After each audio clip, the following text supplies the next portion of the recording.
Guys, it's time that we get back to Ween. It's time that we get ourselves up and into the pink brown. And when I say that, I mean we are visiting God, Ween, Satan after much, like an overdue wait. It is an overdue wait, but we're here. We are here and we are psyched. Now, look, first of all, Hail Bougniche. Second of all, the reason it took me so long to get to this was simply because of the length of the album. I have in the past gone into very long albums that end up cutting into time, and simply put, I just end up getting tired, and it ends up kind of becoming a do reaction if I do not plan it out accordingly. So I wanted this to get my full, undivided, like daytime Rooski attention. I also wanted to be absolutely confident I wasn't going to get tired in the middle of it. I wanted to be confident I was going to hear the entirety of it without having to break up the stream and all of that hoopla. And so here we are.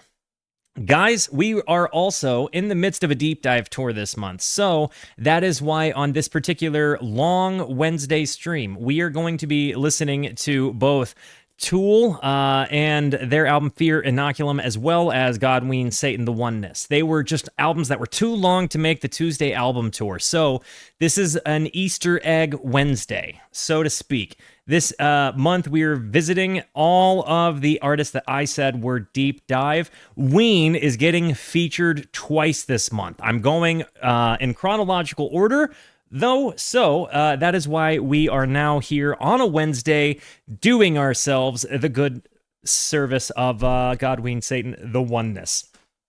So, yeah, this is the month where we get double Ween. Pretty excited. Guys, this is an album that people say is maybe one of the brownest, if not the brownest. I'm seeing a lot of people saying the pod is the current, the brownest argument. I have been on a Ween journey for quite a while, and I have knocked out Pure Guava. I have knocked out Chocolate and Cheese. I have knocked out 12 Golden Country Greats, which is at this point my most revisited of the catalog. I have knocked out the Mollusk. I have knocked out White Pepper. I have listened to one song on Live in Toronto, and we listened to Quebec. We also did the Live in Chicago movie stream, which I think is so far my favorite edition of Ween. That movie that we watched, that was one of my all-time favorite streams. It was actually amazing. If you were here for that, you know what I'm talking about. That's also what got my wife into the brown. If you want your wife to like the brown, just get her to listen to Live in Chicago. I'm telling you, it works. As things sit, while this is my favorite edition of Ween, White Pepper is currently my favorite album. Even though I've listened to 12 Golden Country Greats the most, it's tough because I fight with Quebec and the Mollusk tremendously as to which one I like better. It really depends on my mood. It depends on what I'm doing. Sometimes different, they hit me differently. Chocolate and Cheese, also impossible to ignore. Pure Guava, impossible to ignore. The song I visited the most on this, of course, The Stallion Part 3 and Big Jump. Big Jump has an emote on the channel, if that tells you anything. We've really leaned into the brown on the Rooski channel here. So we are this is a long overdue one. Guys, they say that this is, potentially one of the brownest albums. This is a random place of the internet where we get to celebrate Ween's work in a very positive, awesome, exciting way. Do me the favor. Let me know. Have you heard of this artist and this album before? Or are you raw dogging a very first listen with me? In my time listening to Ween's catalog, I have absolutely found Diener to be a teacher of the guitar. I have absolutely found this band to pass the lunch table test. If you don't know what that is, the lunch table test is if time and space and geography aligned, would I have sat with these guys at the lunch table in high school before they were who they were, and, if I am who I am? And the answer with them is absolutely yes. I would have 100% hung out with these guys. That's just how it goes. And I think that there is a little bit of that always has me coming back. But even just like learning how, Diener plays and trying to incorporate his play style and techniques into what I do. And it kind of feels like friendship through just listening. And if you've watched any of my YouTube shorts, you can absolutely see me just going through playing a ton of Ween songs because it's just, they're always in my ears, So I'm really excited to get into this one. Guys, I'm going to hit the play button. Before I do, it's very important to me that you know that you are awesome, that you are valuable, that you are important, that you matter, that you are deserving of love, and that I am abundantly grateful for even a moment of your time. If you like what you see, feel free to hit the like and the subscribe button. It goes a long way to help me out. If you really like what you see, leave a comment. I would love to hear from you, or join us on Kick or Twitch. I stream every Monday, Tuesday, and Wednesday at 8:30 p.m. Arizona time. These people over here are the best people. Come hang out with us. Come discover music with us. I know I speak for all of us when I say we would love to have you by. Before I hit play, I'm going to check out the context as provided by our homie K-Sev. This is from the liner notes of God, Ween, Satan. Ween plays gospel music. Ween is here to spread the word of their lord, the demon god Boognish. Boognish appeared first to Ween in 1984 when Dean and Jean were 14 years old. They, Dean and Jean, were not friends, and they shared little in common. Upon first sighting, Boognish communicated to them what had to be done, and later that day, Ween recorded onto tape the holy scripture that he had painted for the two boys. He has since appeared only twice, once to punish Jean for trying to leave the band. The other time, Ween will not discuss. Since the apparition first appeared, Ween has recorded legitimately over 1,000 songs, and they have not yet begun to accomplish their task of spreading his name on their earth. Okay? Ween ate dinner with Harrison Ford once, and he thought they were dicks. God is sinless and humane, so it is Satan, and Jean claims to hold. So is Satan, and Jean claims to hold the balance between the two. Ween still don't really like one another, and at times one must really wonder why they're still together after all these years. When you witness the obvious dislike between the two and ask them why haven't they split, Jean starts to cry, remembering what happened in the moment of his weakness. Diener is too stupid to quit. Many people don't know about Ween yet, but those who do not are more loyal than any deadhead. Those who do are more loyal than any deadhead. God, Ween, Satan, the oneness, will make you question the duality of man. At moments, you will be pleading to God for forgiveness, and at other times, you will feel the need to suffer for your most holy Satan. Golly goodness.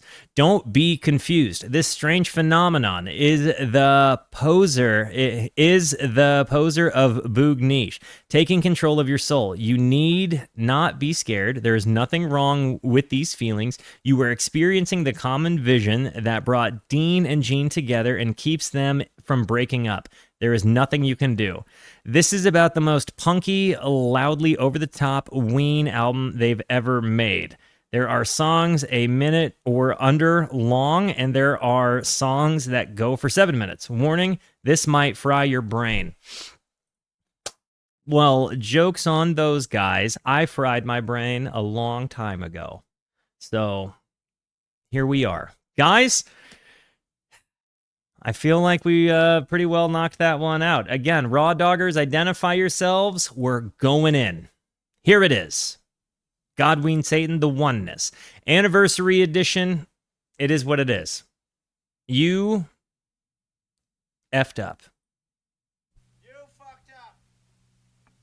My Ween. It's good to hear the boys again.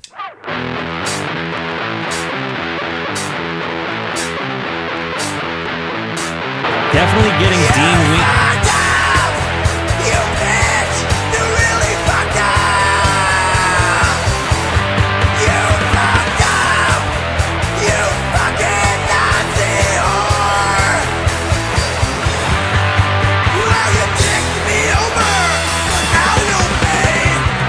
It reminds me of Motorhead immediately. It kind of reminds me of the music that you hear coming from the Dean Ween group as well.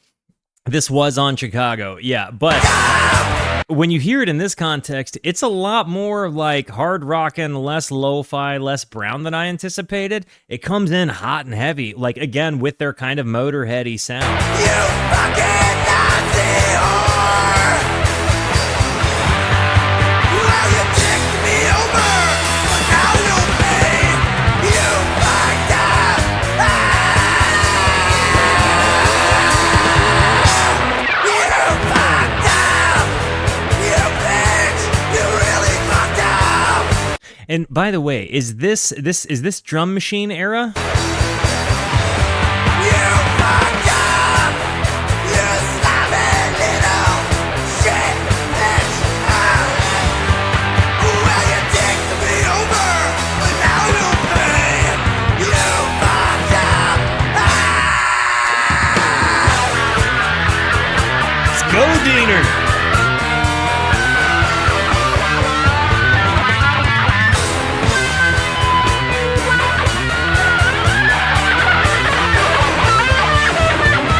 Well, you ticked me over, but now you'll pay! You fucked up!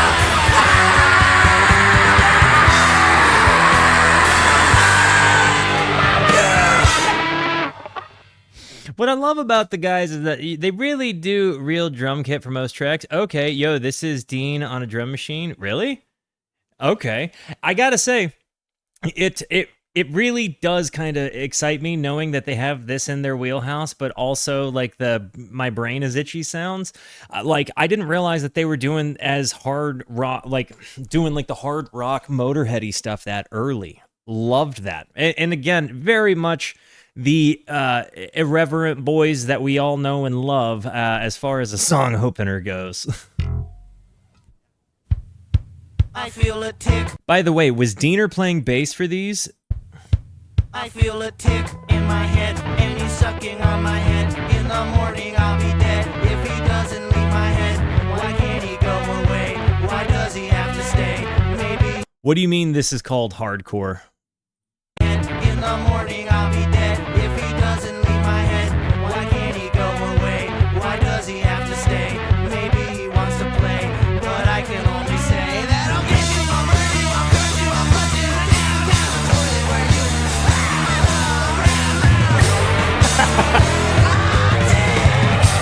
Yeah, let's go!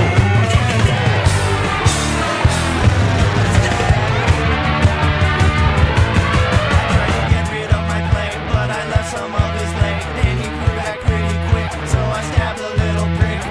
This is really that fuzzed out guitar tone, like riff rock side of them that it's so easy to get into. You know what I mean? You got that down, down, da down, da down, da down, down, down, da down, da da da da down, like a guitar riff. Really choice. But I left some of his leg, then he grew back pretty quick, so I stabbed a little prick.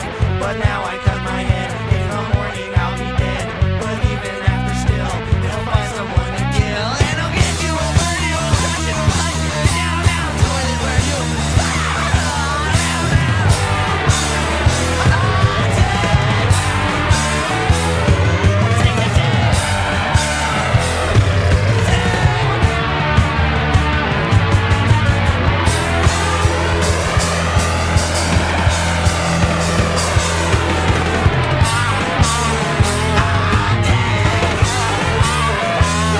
This is much.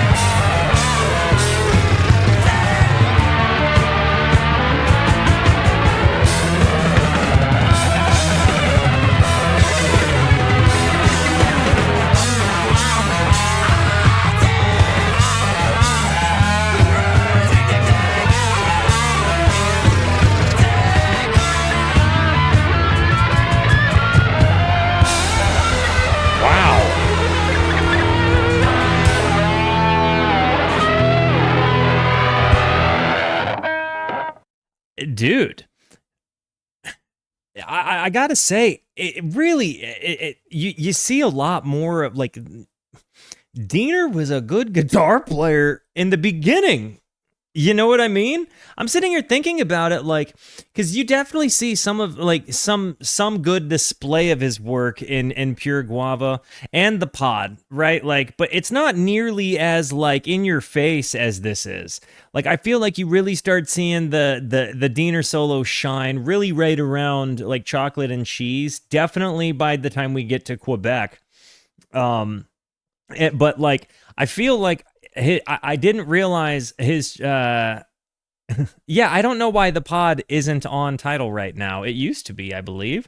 But yeah, this is 100% like a grander display. I didn't realize so early on that he was flexing his riff rock like muscles like that.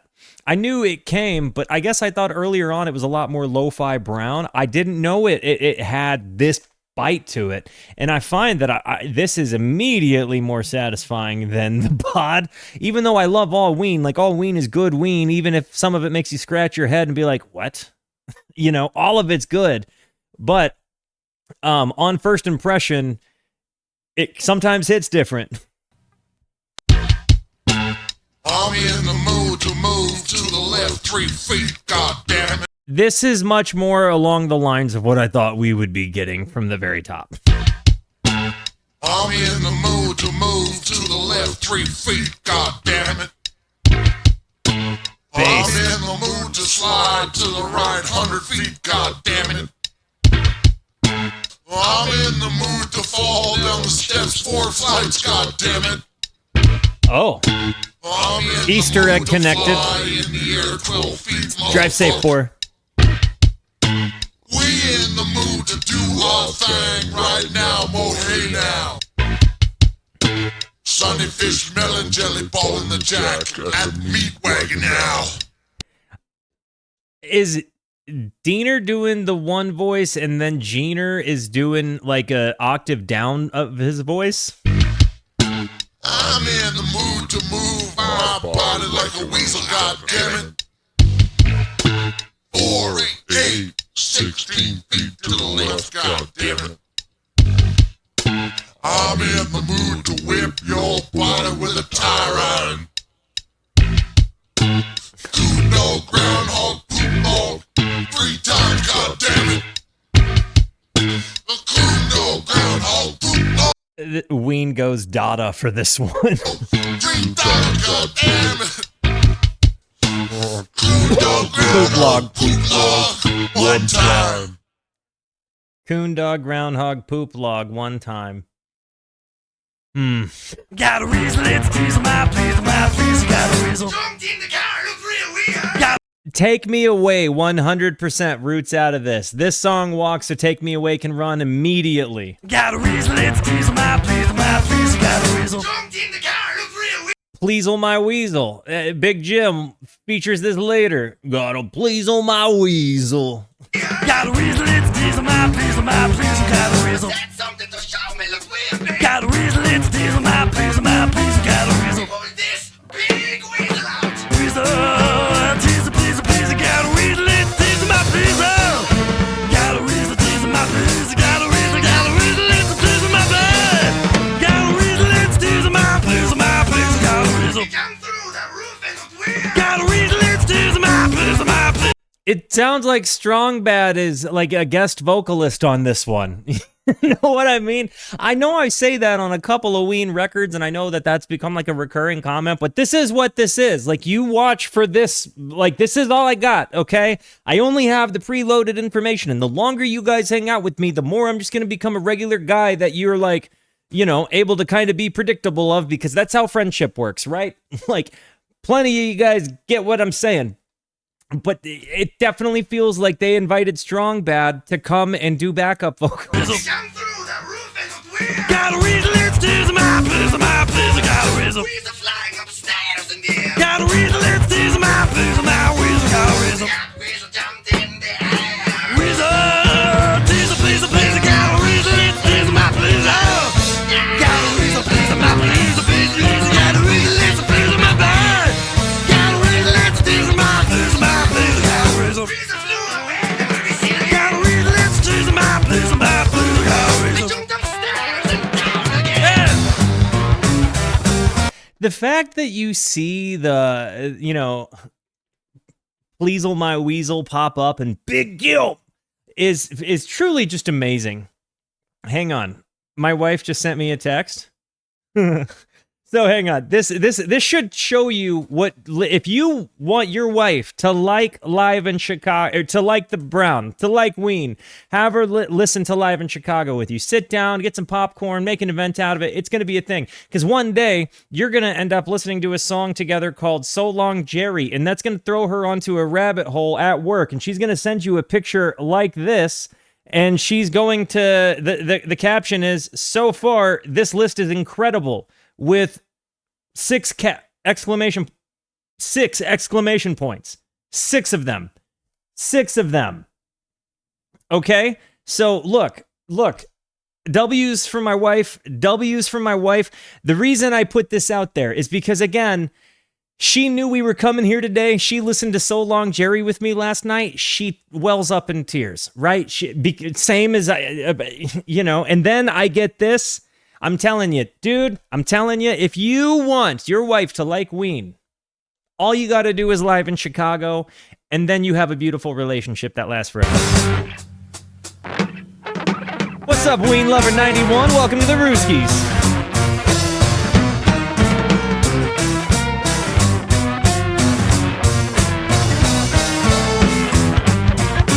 Who's the big old boy you ever did see? All right. I'm not going to lie. I think that the fact that they're self-referential album to album makes it even more fun. Like, there is a Easter egg, an inside joke territory or meta within their music that just makes it so fun. So, like, if you're a fan that's dug in deep to the albums and you start hearing all the other stuff, the little Easter eggy things become so exciting. And if you go to shows and now that I've like gone to a fish show and I'm getting ready to go to like another fish run, like, it's exciting because, like, when you're in the crowd with bands that have like cult followings and inside jokes, when you see the crowd take to those moments, it's awesome. And I can only imagine that I hope I get the opportunity to see Ween play again one day, because I can only imagine that being in the crowd of a Ween show is like being surrounded with a whole bunch of friends that all know the inside jokes, and you don't have to explain them to anybody until after the show if you bring somebody who's never been for the first time. I'm really excited about the fact that, like, this album is already tied so easily to the other stuff, but also you see the groundwork, like, you see roots are really taking hold here into what goes up, on in the later albums. But you also see it's a little bit less brown. It's a little bit more rock oriented. It's a little bit easier to digest on first listen. Like, I honestly think this would be maybe one of the better starting points for Ween. Like, maybe my argument would be have people listen to Ween chronologically now, if they've identified that they like some of the sounds, because simply put, like, I do think that journey of getting to see the evolution of what they do is really, really, really incredible. No, I'll see you there is what you mean. That Lenny's gonna walk right into myself. That Lenny's gonna see myself reflected back on myself. And Fat Lenny's gonna lick the slack off the windowsill. And I said, Fat Lenny's gonna lick my head off. Immediately, yes. Start about my friend Fat Lenny. I like him alive. I'm talking about my body. Yeah, Fat Lenny. How many cartoon characters have ripped off Jeaner's voices? How many cartoon characters are out there ripping? Like, I'm talking to you, Adult Swim. I'm talking to you guys. Specifically, how many Adult Swim voice actors are ripping off Diener and Jeaner? How many of them? They're out there. I want names. Lenny's gonna lick my head off. Start about my friend Fat Lenny. I like him alive. I like him alive. Yeah, Fat Lenny. Hand what? Banana.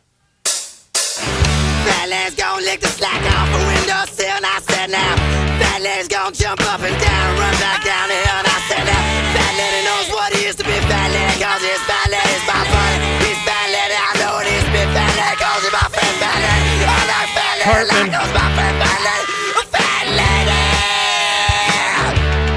Jeaner. What? He's fat Lenny. Didn't know he's fat Lenny.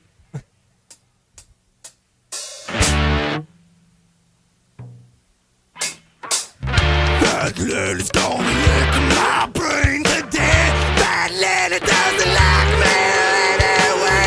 Fat Lenny said my friend is today. Fat Lenny. A fat Lenny. A fat Lenny. A fat Lenny. Fat Lenny. Fat Lenny. Fat Lenny. A fat Lenny. I'm pausing it so and making comments here so I can let it play through and transition if the next three are all connected via transition. So thank you, you beautiful human being, for letting me know that. Fat Lenny is immediately the banger of the album to me right now. Hearing Jeaner just go nuts like this has got me just so excited. This is like, again, it's one of those things where I can see the concert happening in my head, seeing people just screaming Fat Lenny with him. Like, it's such a fun, and then you've got the nice danant, you know, real kind of like build up bluesy the whole time, but like all the while Jeaner has just become a madman that has embodied the personality of Fat Lenny. This is incredible. This is incredible. Or maybe the embodied the personality of Fat Lenny's friend, I meant. Either way, you know, sameys. This is the silliness, the craziness. Like this is quintessential why they're fun.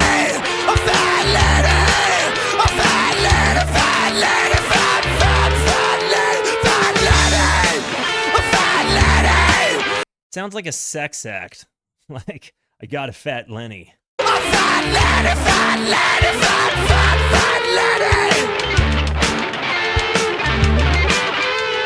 The guitar tone there is just mighty and awesome.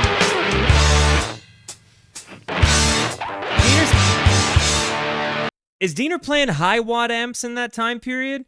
Like the squeal that you hear with that soft little, like almost like it's a peaked mic overdrive. Like, I don't know if he's got what kind of sound I can't quite figure it out, but you hear that, like his pick scrape right on top of the strings, like that characteristic of sound.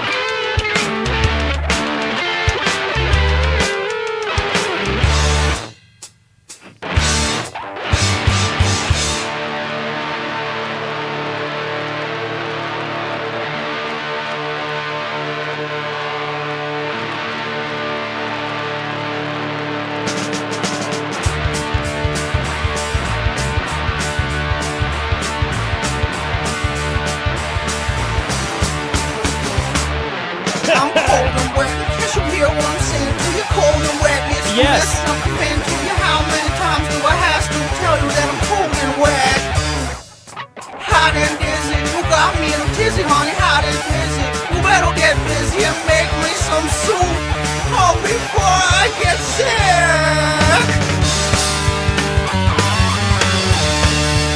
Bro.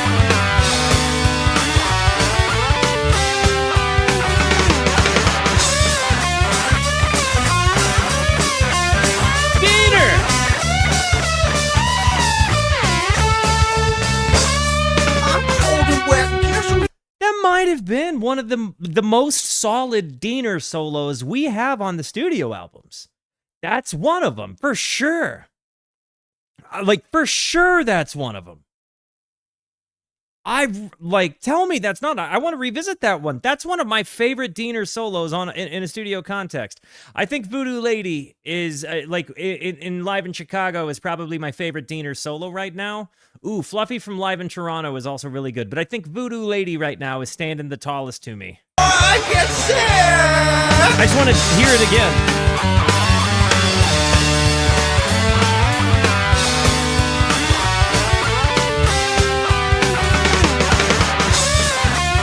Left and right ear, different parts.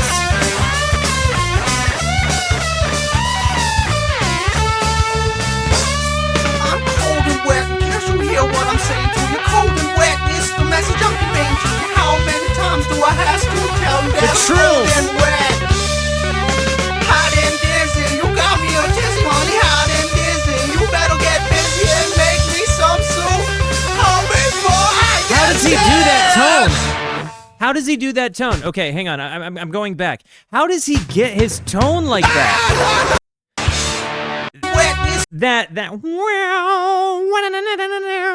I know it feels like it's a really compressed and sustained bridge pickups, like with a. I don't think it's it's like maybe his tone is turned all the way down on the bridge pickup, or significantly down. How does he get that tone? A message I'm conveying to you. How many times do I have to tell you that I'm cold and wet? Hot and dizzy, you got me on dizzy, honey. Hot and dizzy, you better get A busy ring mod? and make me some soup. Oh, before I get sick.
Is this in their mushroom phase, like where they're living together, doing all the mushrooms, recording the albums, or was that the Pod and Pure Guava?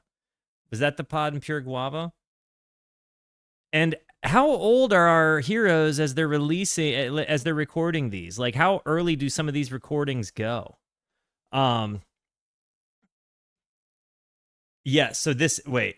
So Lean Cuisine Ween was a guy who sung on Crucial Squeegee Lip. Okay, so they're like 18 on this.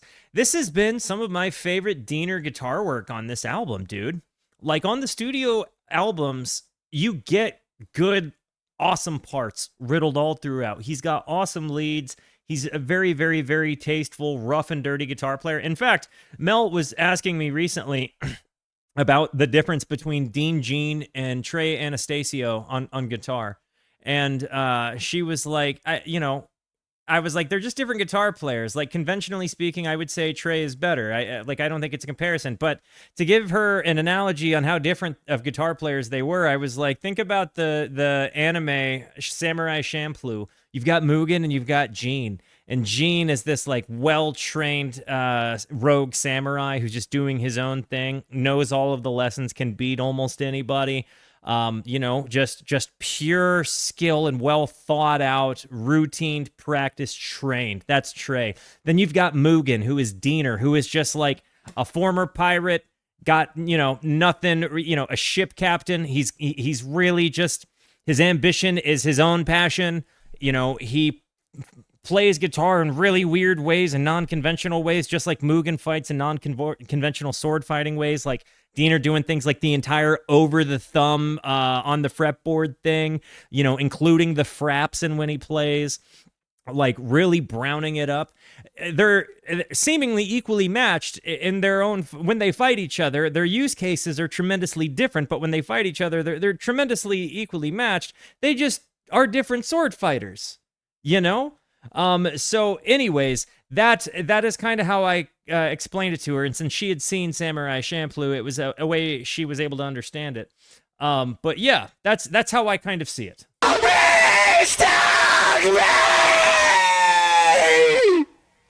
What? Oh, Jesus. I can hear the echoes of the world. I can hear the cold rain. It's cold out here, Dina. It's cold out here in the snow. Diener. I'm gonna come back in. I gotta come back in. I got to come back in now. Come on, help me out. It's cold out here, Dina. Come on, open up the door, huh? No, open up Can we all agree that if we see Dino, they mean Diener? the door. Open up the door, Dina. Come on, you dick. Oh, man. It's really cold out here. I want my clothes back. Dina! Open up the door, Dina! Open up the door! Come on! Yes! Oh, so much warmer in here. So much warmer. Oh, yes. Oh, God. Let me close the door here. You fucker, what's the big idea? Their skip moments are hilarious. What's the big idea? You let me out there! Let me back in! Oh, let me put my shirt on. Why were you outside without a shirt? God. It's so fucking cold out there. Why were you out there? Put my shirt on. It's so cold. Oh, man. Don't laugh, I love you. Give me that C-O-L-O-F-T. That's immediately what I hear right now. Oh, got it. Duh. Give me that C. And when the sun it turns to snow and the grass doesn't grow, don't laugh, I love you. I could look outside my window Thank you, every Uni. day, but you wouldn't be there to come out and play. Don't laugh, I love you. This is amazing. I really like this.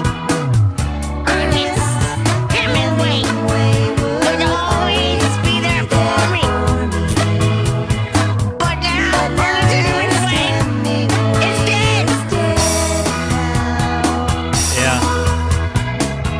If I could get you back someday, don't you say you're going away. Don't laugh. Diener's playing. I'm guessing Diener is playing the bass, and it feels like he's got his guitar tone all the way wet. Like it feels like you were hearing nothing but like a flanger, like a vibrato or a tremolo, and like a chorus, like all the way wet. And then you have like that just really pronounced bass line, and Diener doing the kind of funny like pitch shifting stuff he does with his voice is just always exciting to me because I mean, it's kind of the Push the Little Daisies voice, but if it was doing kind of a serious bit. If I could get you back someday, don't you say you're going away. Don't laugh, I love you. And if you locked me in the sun, to the tinkle I would run. Don't laugh, How do you not like I it? love you. Don't laugh. I love you. I think that's such a, like, it really has a beautiful sentiment.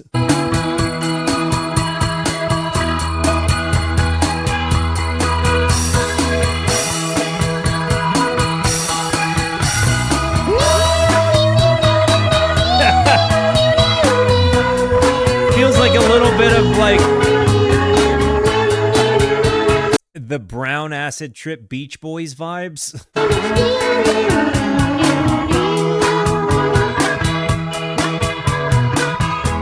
love you, I love you, I love you, I love you. Don't laugh, I love you. I love you, I love you, I love you, I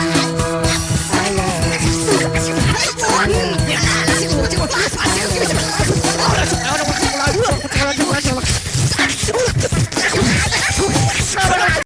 Donnie from the Wild Thornberries.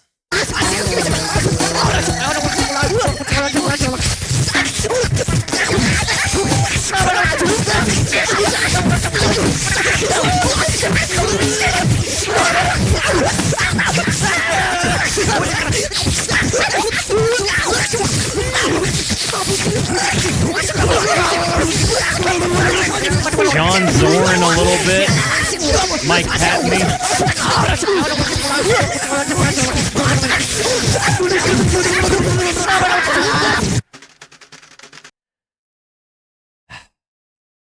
Don't Laugh, I Love You might be one of the most goated on the album if we're being real about it.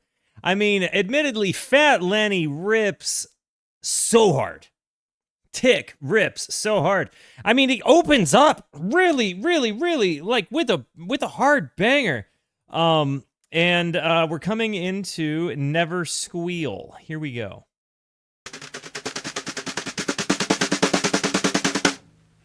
Never squeal on the pusher. Don't lie to your mama. Just do what you wanna, and it'll be okay. Don't swim. What does that bass line remind me of? Dun, dun, dun, dun, dun, dun, dun. The Silver Sun pickups. Panic Switch. Maybe. I think that bass line I think reminds me of Panic Switch by Silver Sun Pickups. Somebody do a quick, just check the intro. You'll know if I'm telling you the right song. I can't play it on here in the middle of this reaction, but somebody do a quick check for me. Panic Switch by the Silver Sun Pickups. Tell me if that's a similar bass line. In the water, don't fly in the daytime. Yes. Just do what you wanna, and it'll be okay. Never smuggle no candy. Can't be what you wanna when you have to go down. And for the record, this came like 20 years earlier. The darkest places, yeah, you gon' be okay. Don't say what's really on your mind. Got to give it just a little. Was Brian Aubert from Silver Sun Pickups a Ween fan? One more time and try to remember this rhyme, and you'll be okay.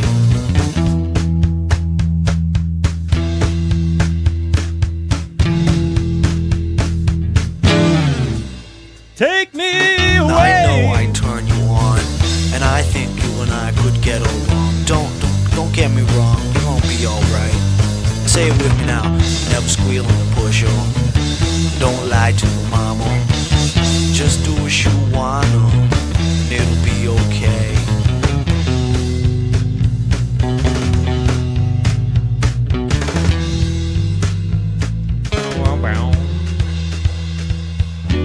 Kind of jazzy takes for Ween here, dude.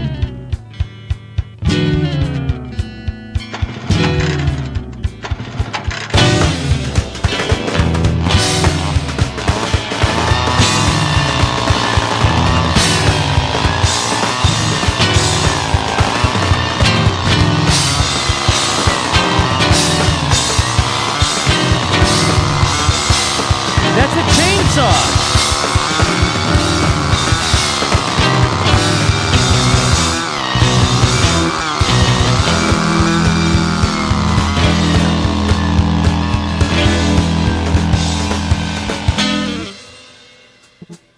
Never squeal on the pusher. Don't lie to your mama. Just do what you wanna.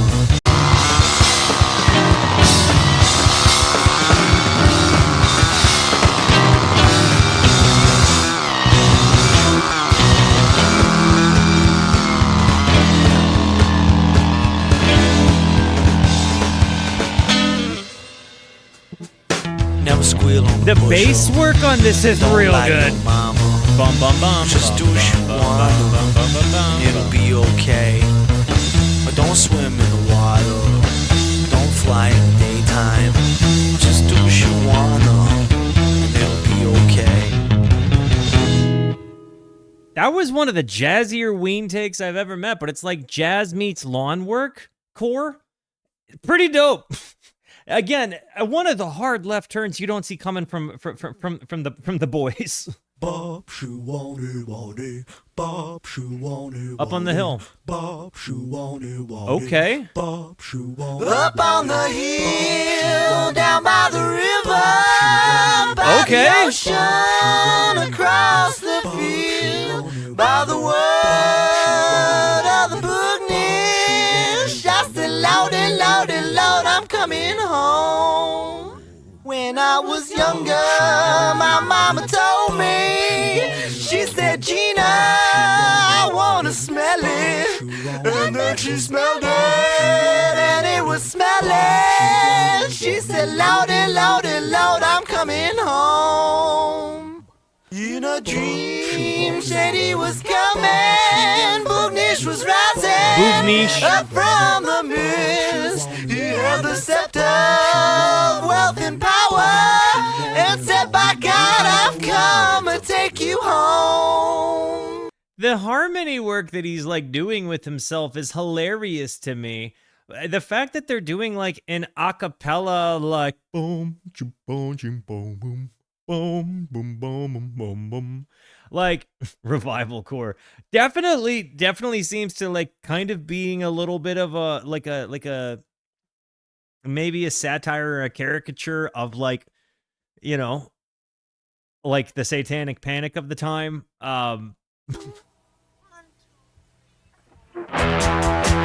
There we go. There we go.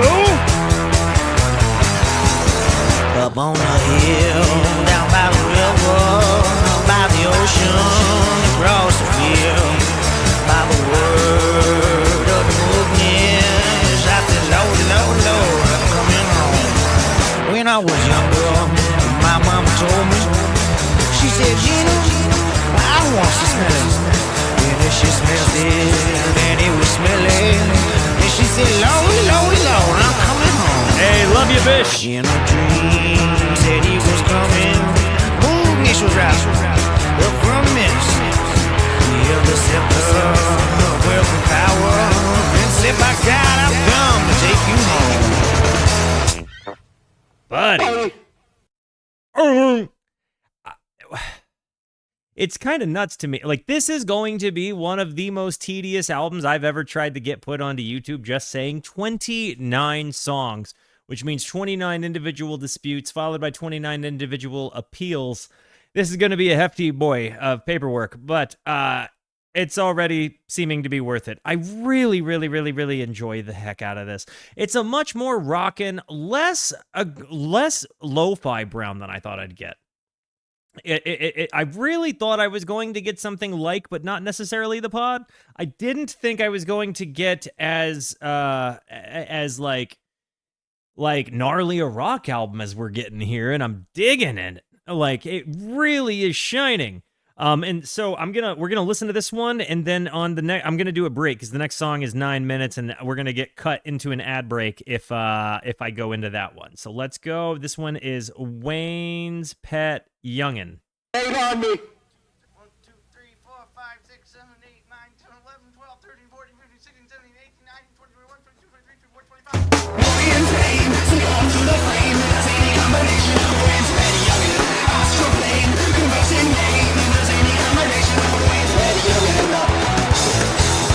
Why do I feel like I'm hearing Stu McKenzie sing right now? Why does this feel like a song that would be on like Infest the Rat's Nest or something? A 25 count? 7, 8, 9, 10, 11, 12, 13, 14, 15, 16, 17, 18, 19, 20, 21, 22, 23, 24, 25.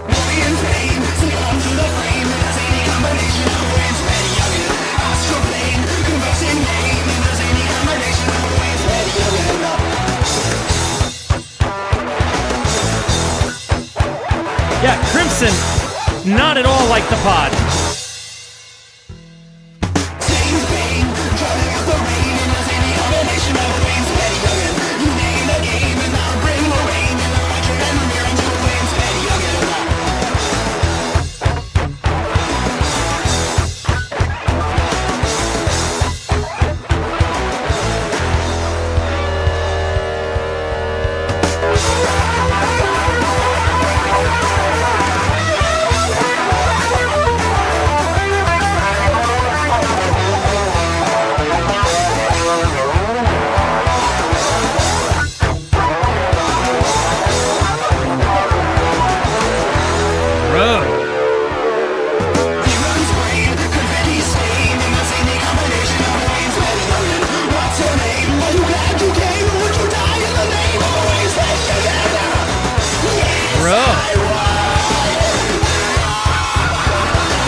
they really, really, really, really, really do have those moments where they go into like kind of like those thrash punk songs out of nowhere.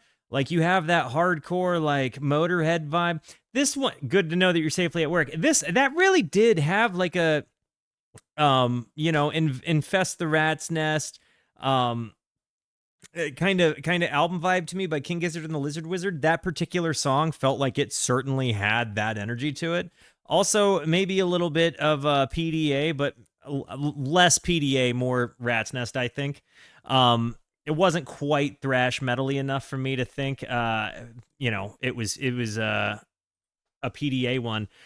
But man, I definitely not a texture I thought I'd get out of them. I love that you never really know what you're gonna get because of how eclectic their bag is. I mean, really, and honestly, if you're a Ween fan that hasn't like figured out how to jump into King Gizzard and the Lizard Wizard, which is my favorite band, I would say if that song rips for you, check out Infest the Rat's Nest. That might be a good launch point for you. All right, before we hop into Nicole, man, they've got quite a few songs that name women, which I'm guessing means they have quite a few songs that they don't play anymore. But anyways, let's run an ad break, reset the clock, and come back and finish this bizzle down. Be right back.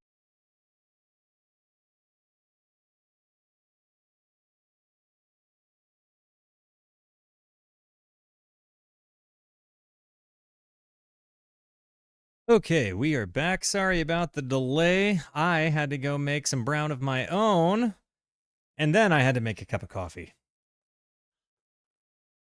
Sorry if that was TMI. Let's hop back into the song. This is Nicole. I never even attack me like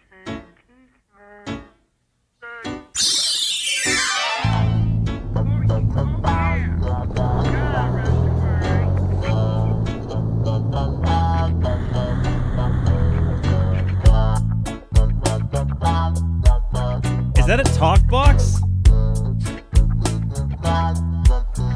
Nicole, I love you. Whoa. I'll never leave you. My coffee is also brown. You, I turn to stone. Definitely a reggae vibe. Nicole, believe me, love was Does he have like an envelope filter, like a Mootron or something there?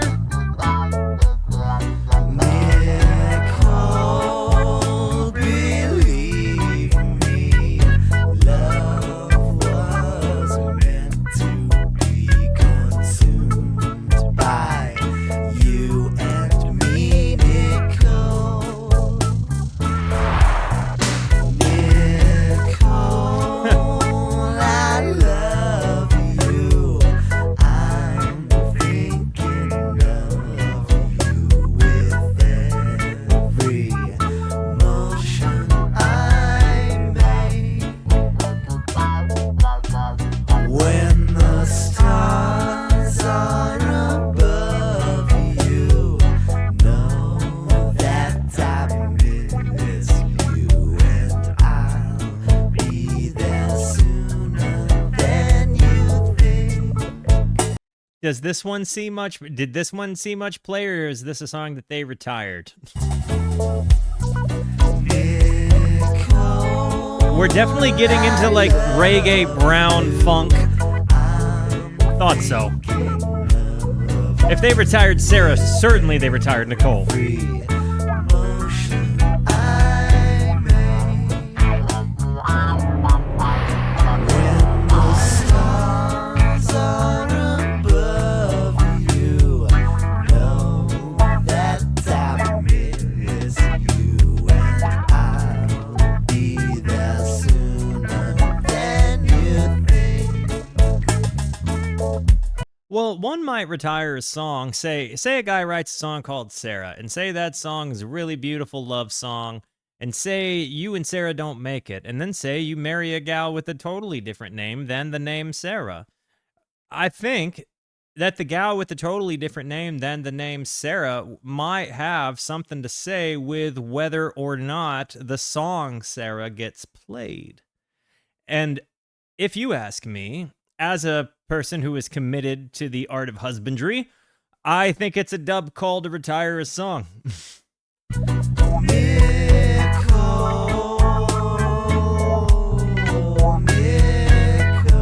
But feelings are also real, and relationships matter, especially to artists. I think it's a W move of husbandry and respect for Jeaner to say, like, you know what? You're not Nicole or Sarah. I get it. As a guy who's retired my own songs.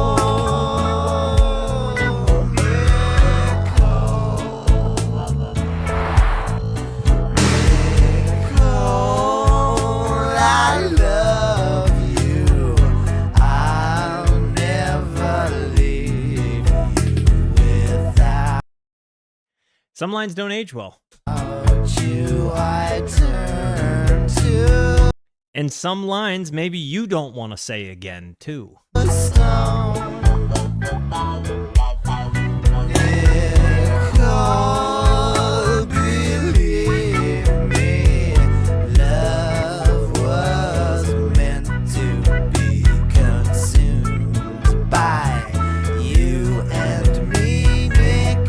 The background guitar.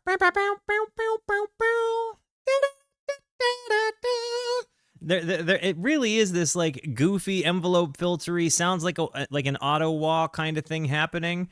But it reminds me of like some of the foley used in Blue's Clues, interestingly enough. Like, I know it keeps getting tied to commercials, but I really do like I know I keep tying it to like TV, and I'm not saying Blue's Clues had anything to do with this, but let's be real, this predated a lot of those things, right? Like, and let's be real, a lot of these sounds sound like things that end up in other medias that we go on to see way, way later. I don't think it's a coincidence. Artsy people like artsy music. Ween is kind of artsy, kind of crazy music.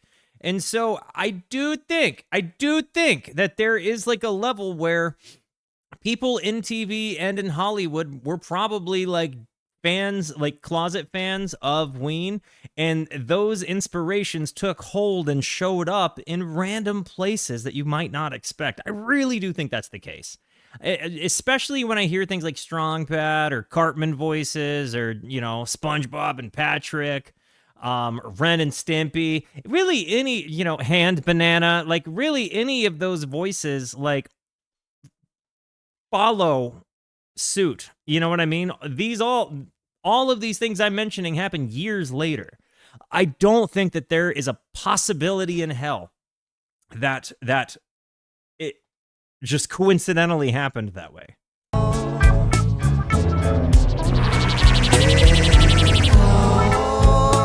I love you. I'm thinking of you with every motion I make. When the stars are above you, know that I'll miss you, and I'll be there sooner than you think.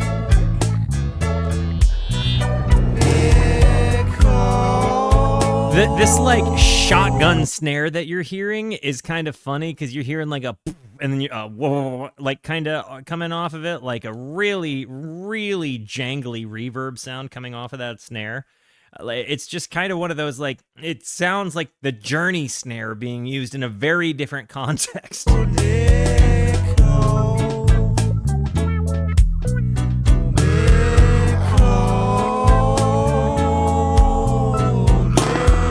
Yeah.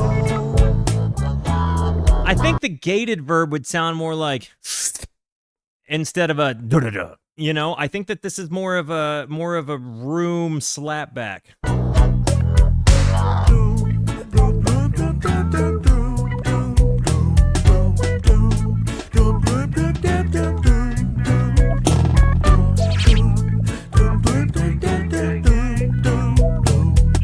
See, Gizhenge, that makes a lot of sense to me.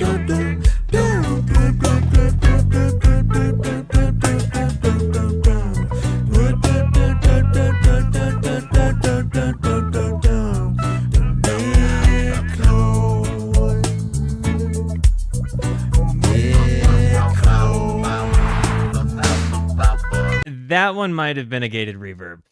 But, you know, I was sitting here thinking about that comment, Gizhenge, because I in my own experience of life, I'm young, relatively, right? Like, I'm 34, so I'm not that young. Like, I'm getting to the point where I'm having to accept, like, I'm not that young.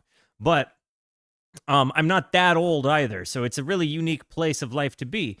And I can remember a time in life where the internet existed, but people still got together in basements and got high and just listened to music and jammed and shot the breeze, you know, like didn't watch TV, weren't like, you know, kicking it on our phones, might text our girls or something, right? But like not to where we were overtly invested in anything other than like the conversation of what we were listening to or like the music or whatever was going on. And I do feel like maybe COVID had an effect on kind of eliminating things like that, or maybe I aged out of that generation of my life, of that era of my life. I don't know, but it does seem like the pastime of just getting together with your homies and listening to music together is kind of a dead one now. So in this context, we have ourselves built a scenario where that we've created a forum. Like we've literally gone out of our way to create a forum where like a couple of times a week we get together and go out of our way to intentionally do that. But like it's not like, let's be real, while I can't call it organic. The discovery I can, but the meeting I cannot, right? Like this is prearranged. This isn't just impromptu hang sesh with your homies, you know, because you guys got a new bag and you're just like, hey, have you heard this song? So times have really changed. And I feel like a lot of people's connection to music has dwindled because it lost its connection in shared experience with other people. We, I think, have kind of created maybe a more synthetic version of something like that, if that makes any sense. But and you know, honestly, it like to me it feels the same in a lot of ways, but it is also a little bit different. And just that it's not like as interpersonal. So I do think that by proxy, a lot of the ways people shared in the enjoyment of music has become less popular and less common, and that is affecting an entire generation's relationship with music. So much of my experience in music is rooted in the experience I have of listening to it with people I care about, the conversation I have in listening to it, you know, where it hits me in life, and who I have to share in what I'm feeling when it hits me in life. So I think, again, that is something that is really kind of lost because of the way the world works now. And so, yeah, it's kind of one of those sad things. And maybe, I hope I'm wrong. Like, I hope there are people in the comment section that are like, no, Walt, I absolutely do that. I absolutely still get together with the homies. Like, you don't even have to burn the fern to do it, right? Like, but the fact that I lost the experience of having shared music experiences with people I cared about because life happens. So yeah, my childhood friends still get together and listen to both new and old music together. I consider myself lucky that I haven't felt the loss of such things. It is very, I mean, honestly, maybe to me it hits harder, but this is the closest thing I have to that. And to me, that was a very important part of my life. And I know I went on a long diatribe there, but I do think that affects the way people consume music.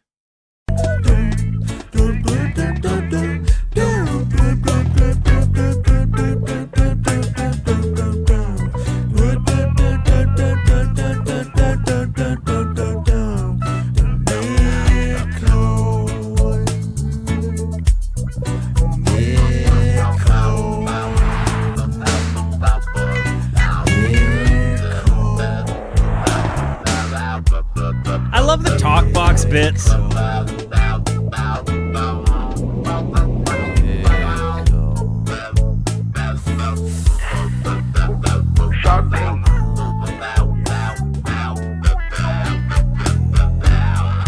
The guitar work is so wobbly and goopy.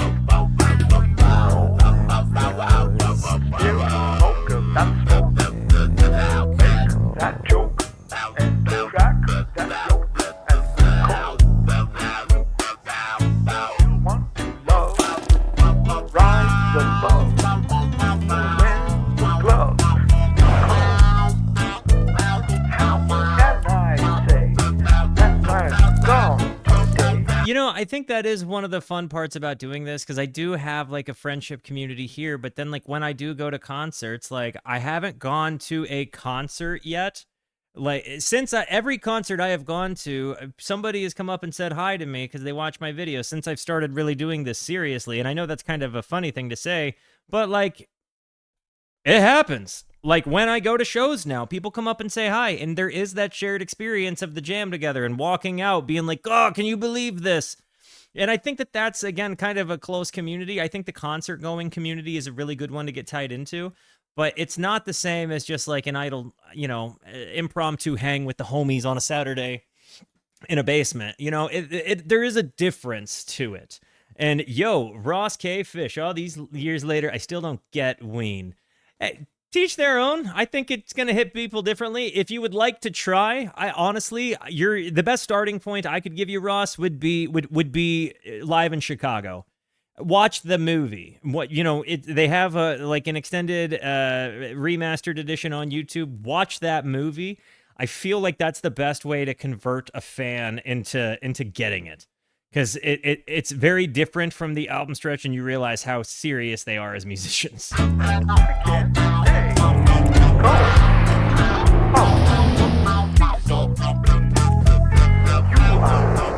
Because you're built for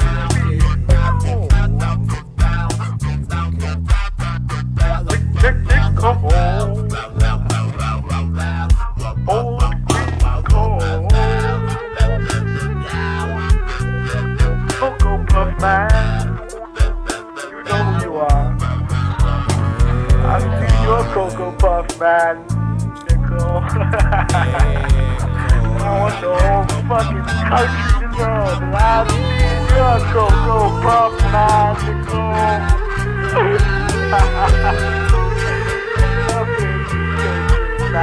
We're definitely going into brown territory here. A lot of C words.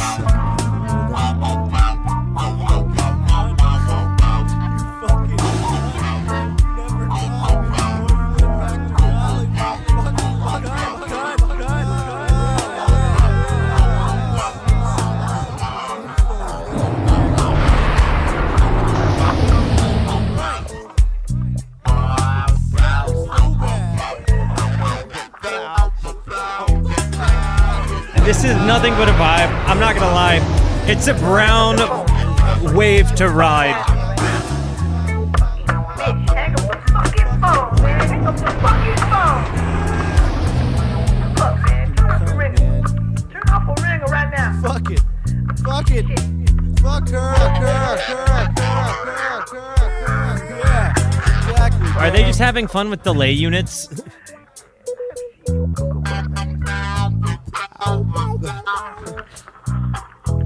Now entering the cap. We're going to flush the toilet on the air. Flush the toilet on the air. Nicole, get out the toilet. What is happening? What are they doing?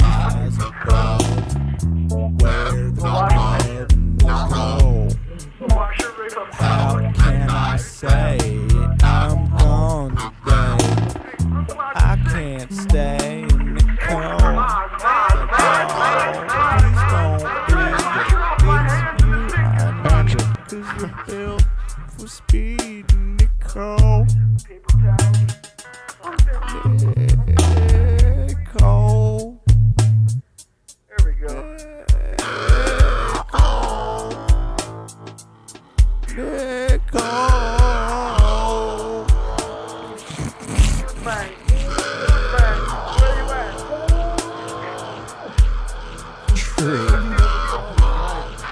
Coming back. We never call him. How come we never call my buggy, Nicole?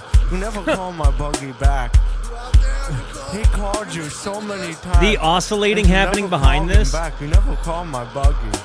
they're absolutely just dinking around right now.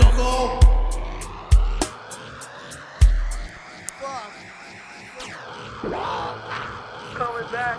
Not my favorite one. It wasn't bad, right? It was a fine vibe, but it was a little draggy drag. But let's see what Common Bitch is about. What the fucking bitch, Dino? What do you eat the fucking bitch? She's a fucking bitch, Dino. Come on, bitch.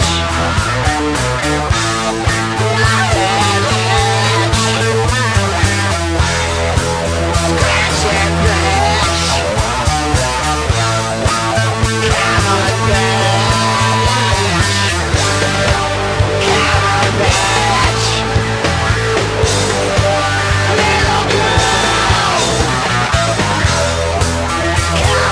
This has been so much riff heavier than any of their other albums, really. I really didn't think, I don't know, I think, well, no, I do know why I thought this. I thought it was going to be like the pod level brown with the side of like, like horseradish mustard, but this is just really good. Like the riff orients meeting like Jeaner actually having like a incident on recording is kind of hilarious. I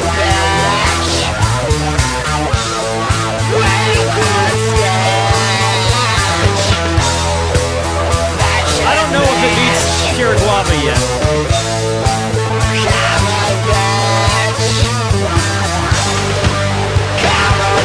The guitar work does.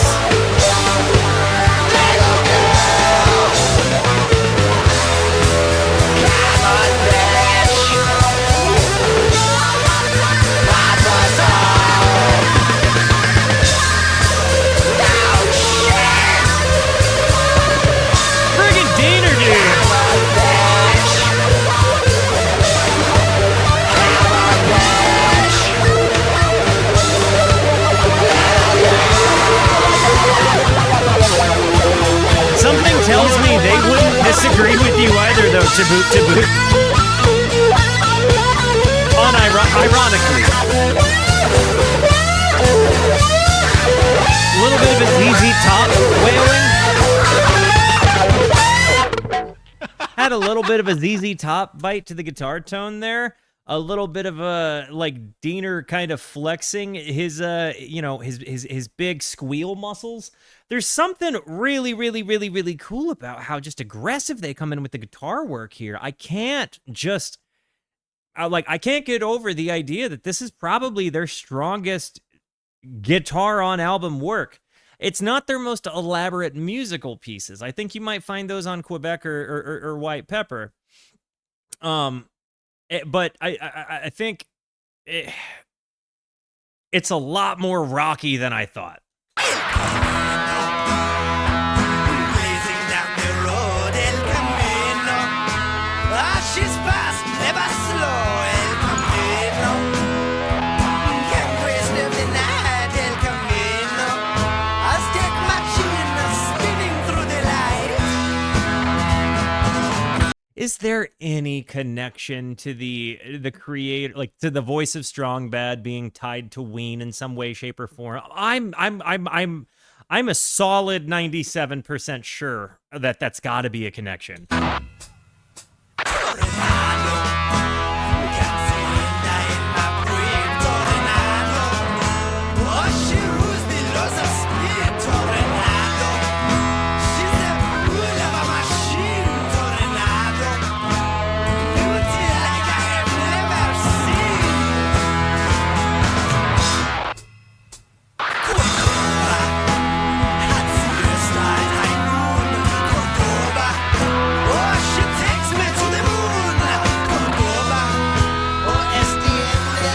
Hey, take care, John.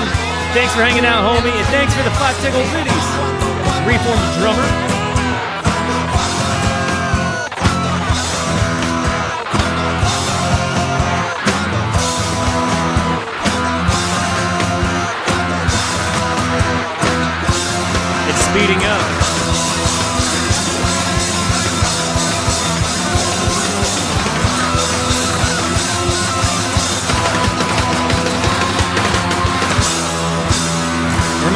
little bit of fear. Not anymore.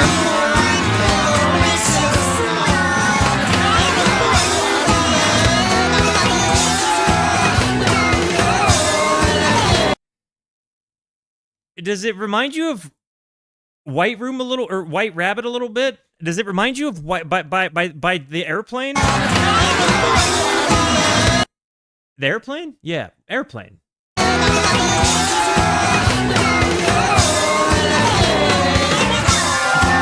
Oh.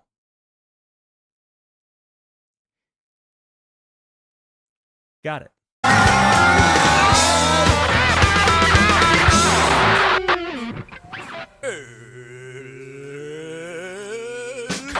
Nelly the elephant, pack your trunk and say goodbye to the circus. I don't know why I thought that was coming.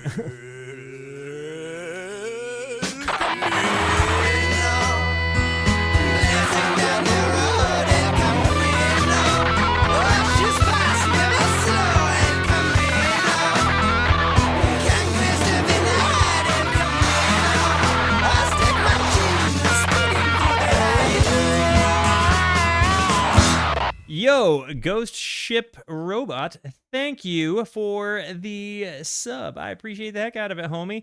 El Camino, I really, again, it's just one of those fun, kind of gritty ones that it just rubs you raw in the right way. But it definitely feels like I'm hearing the building blocks of their other music here. It feels like we're hearing what would be like the foundation of Ween. Like, again, it feels like this is walking so a lot of their future works can run.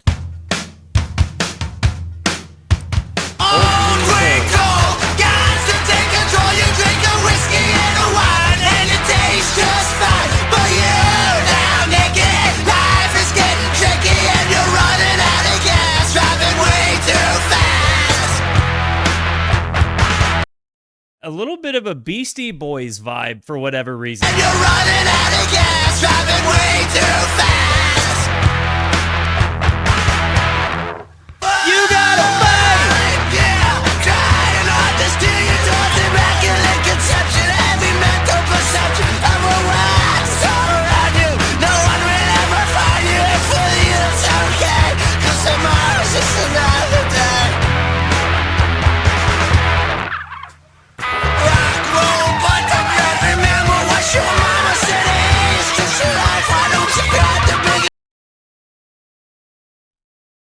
Okay, let me shut the door. Gotta walk the adrenaline off. You scared me! Well, you're so cute! You're so cute! I love you! I love you so much!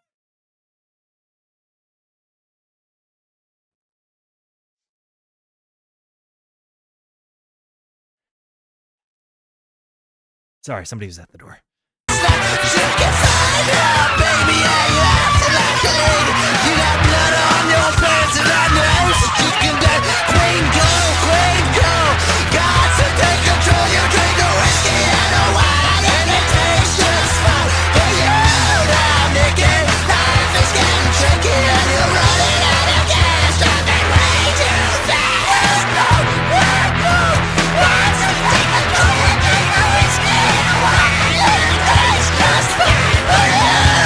You know what people's problem is? I'll tell you what it is. And I've realized this because I've made comments along the way and listening to them like, oh, so that, you know, that phrase didn't age well, whatever.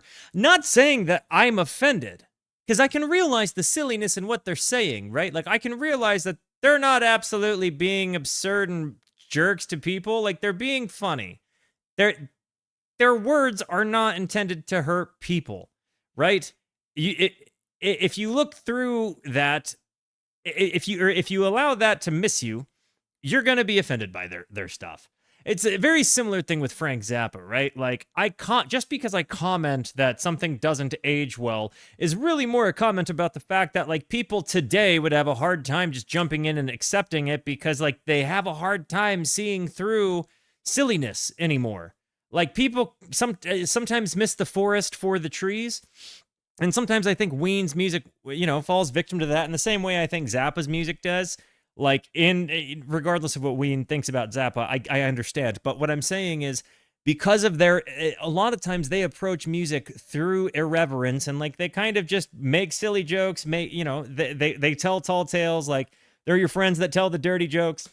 They mean well. You know that they're not out there like actually intending harm or meaning ill will to anybody. They're just being their silly, irreverent selves. I think that they would sooner hurt themselves than intentionally hurt another person. And so I definitely think that, like, yeah, there are, if you refuse to accept the satire and silliness, it's just never going to be for you.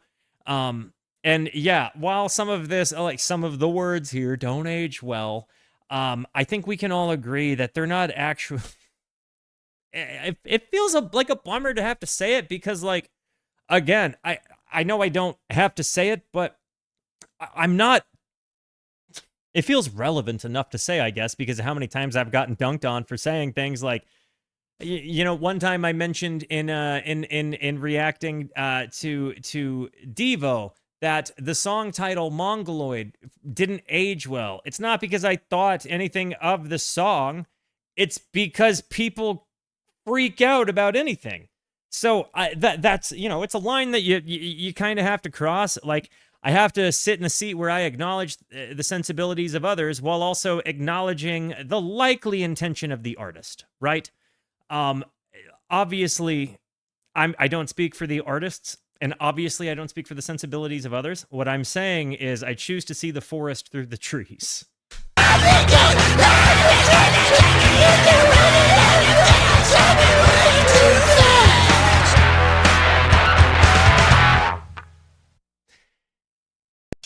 Yeah, I stand by that idea, though. Stacey, another woman's name. Is this song retired?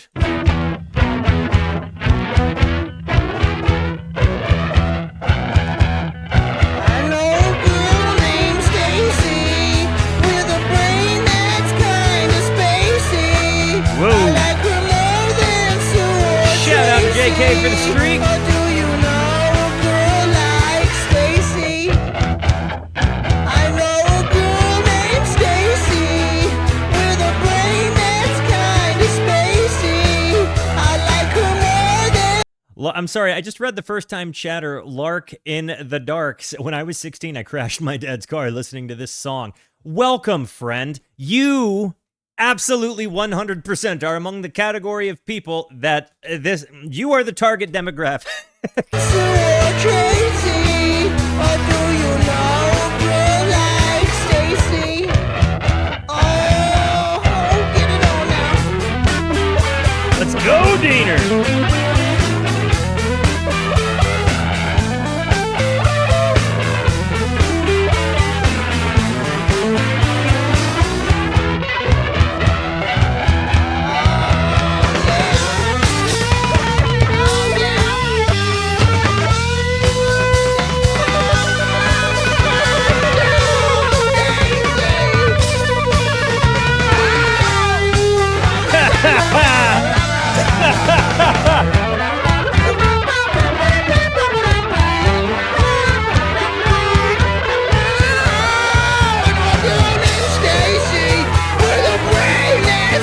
Coming back, we're running it back, baby.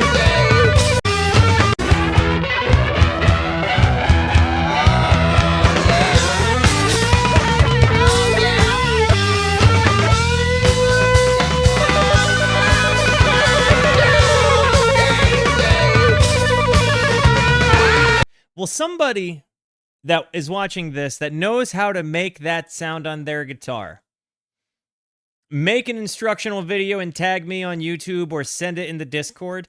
I don't know how to get that crazy tappy bendy sound. I think there's a neck bend involved, like putting pressure on the guitar with the tapping. I don't know how he's doing it, or if he's like bending the strings above, like pressing on the strings above the nut. Somebody let me know how to do it. Like I'd ask Diener, but he's not really talking to people right now.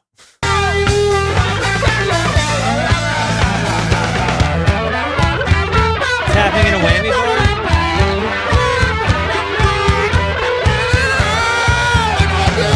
Stacey with a brain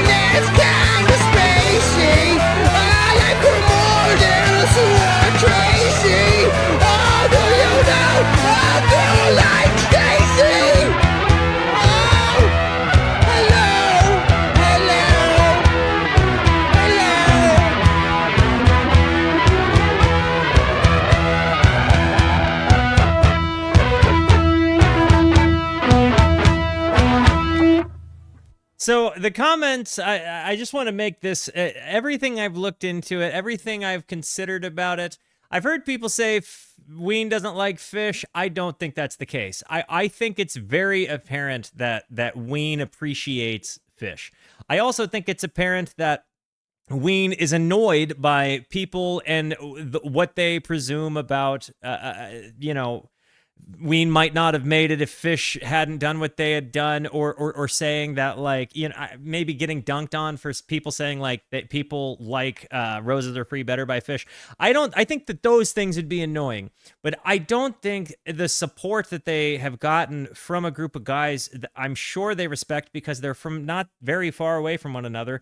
I really think that there is a big wealth of mutual respect. I don't think that I mean, obviously, Fish would not have, Trey wouldn't have come out and said Ween needs to get back together. And I absolutely think Ween probably, respected that. I think being annoyed with what fans do is very different than being annoyed with the band in general. And I feel like it's kind of a bummer that people put out there that there is some sort of animosity or something between both of the groups, because I don't think that's the case whatsoever. I think that they are... I think that they are probably really happy with one another. I definitely think that Fish loves Ween because otherwise they wouldn't have called for them to get back together. They wouldn't have covered Roses Are Free. And I think that Ween probably really appreciates the fact that that Fish covers Roses Are Free and has been a support to them. I really think that the animosity stuff and so-and-so doesn't like so-and-so is fan mumbo jumbo that gets blown out of proportion in rumor mill. I feel like there is probably nothing but mutual respect, and if annoyance is anything, it's that it's even a conversation topic. Hi, I'm fucking Eddie Dingle. What's up, Eddie Dingle? I met this girl named Man. Okay. She overpopulated my senses. She will fucking dick me over. What's your big secret? Could you give me a clue? This goes a different direction than I thought. Kind of more of a Beatles-y chord progression after that. You know what I mean? What's your big secret? Could you give me a clue? Oh, silly girl, I'm so in love with you. Won't you tell me what's on your I really mind? like the guitar part here. If you open your head, tell me what would I find? Are you for real? What do you feel? Finders keepers, losers weepers, baby. If I could get the lid off, I'd look into the jar. Is this the best thing that I can do? It ain't done me no good so far. Mind over matter. But it seems I don't matter at all, fucker. Man, a table for one. You think I could be right to come fuck? What's your big secret, baby? Could you give me a clue? Oh, silly girl, I'm so in love with you. Won't you tell me what's on your mind? It's kind of funny because you've got this really goofy... Jeaner's voice is definitely brown throughout, right? But you've got this really kind of interesting guitar tone that's reminiscent of like 60s kind of pop music. But then you've got the real big ambience behind it, like a real big atmosphere behind it, which totally browns it up and makes it like a far cry removal from something like that. But it feels very rooted in like a 60s pop song that took the brown acid. If you'd open your head, tell me what would you find? Are you for real? What do you feel?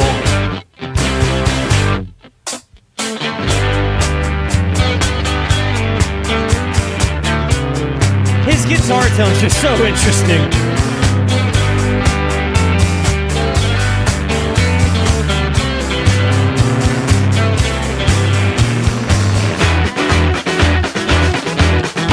A little bit of a voodoo lady breakdown moment.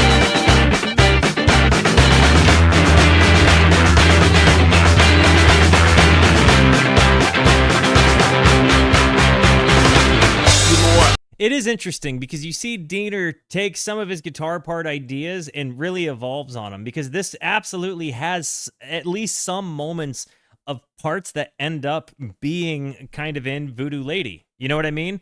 I think that you kind of see that they're self-referential, but you also see that like their walk downs, they have pretty interesting. I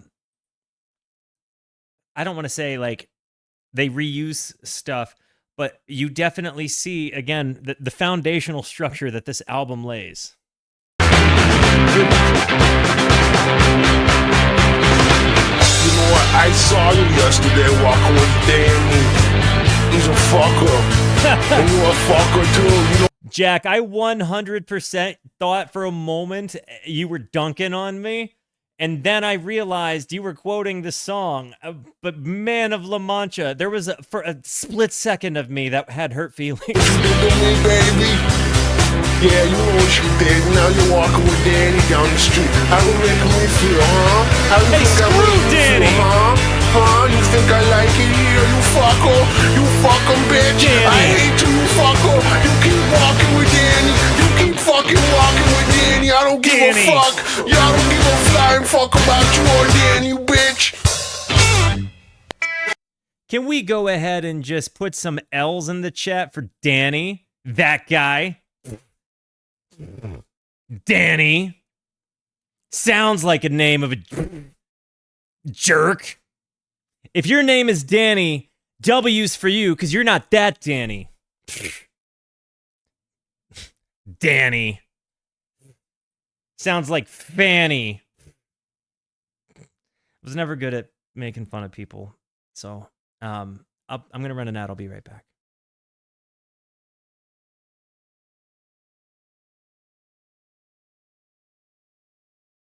Alrighty, dighty. Let's get back into it and close down this thing.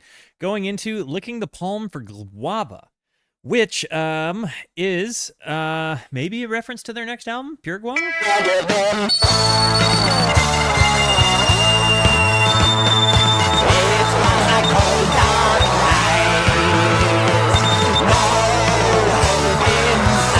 Did he really, man?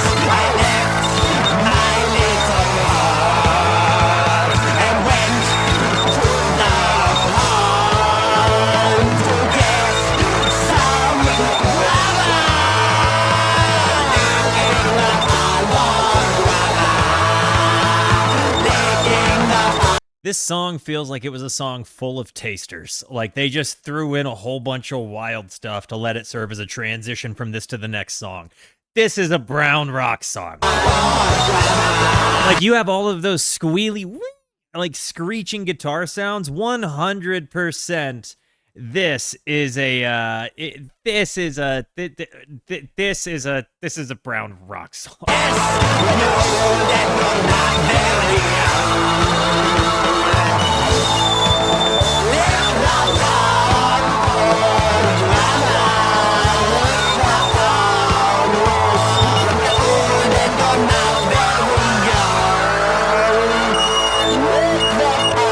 A lot of tasters.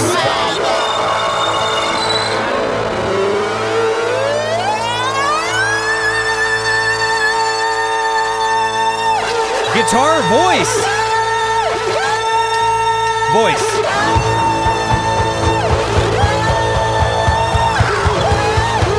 Mushroom Festival in Hell, let's go!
this is another one that's bringing me to Rat's Nest, but a little browner than Infest the Rat's Nest, but definitely bringing me to it.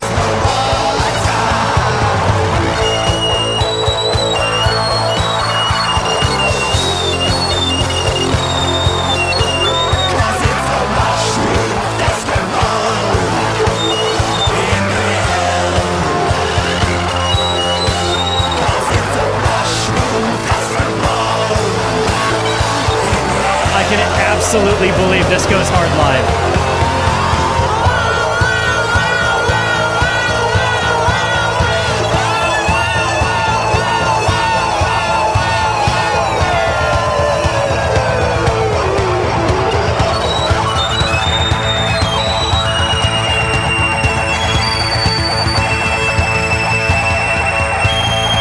Falling off of time here.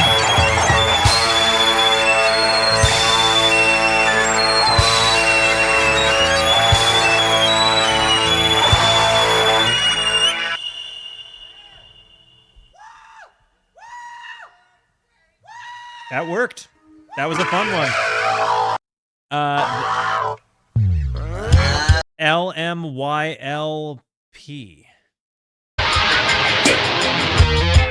Oh, wait, no. This is apparently an almost 9-minute adventure.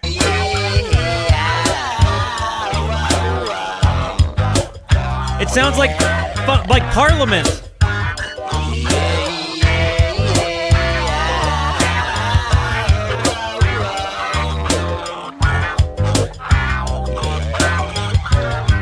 Let me lick your... Oh. Okay, Prince. Got it. Heavily Prince-inspired. Makes sense.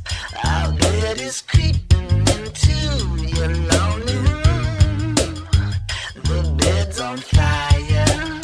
Your fate is sealed. And you're so tired. And the reason is Camino. Shakadelica. Shakadelica. Yeah, this definitely has like a funkadelic vibe to it. Yeah, maybe Prince, but you're absolutely just fooling yourself if you say that this doesn't sound a little bit like Funkadelic in Parliament. It's, yeah, but yeah, the song literally interpolates a Prince song. It's not just inspired by. Fair enough. Okay.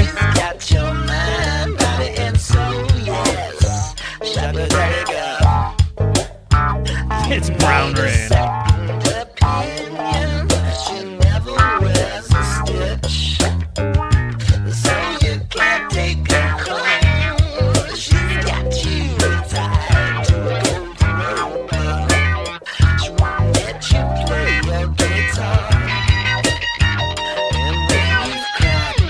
Let's go!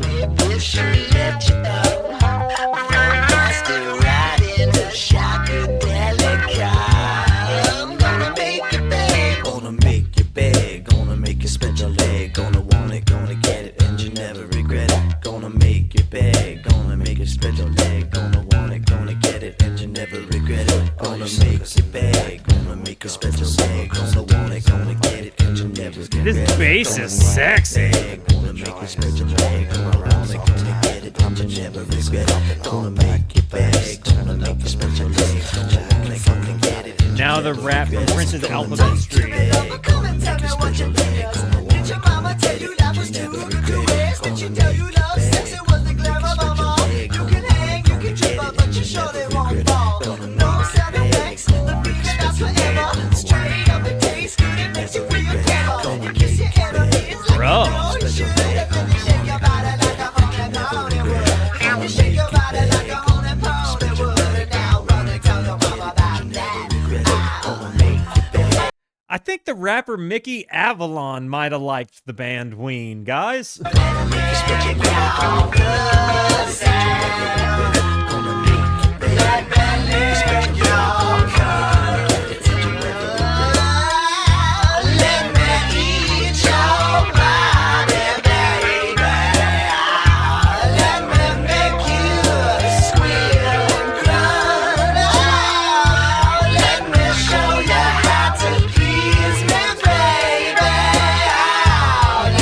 Show you how to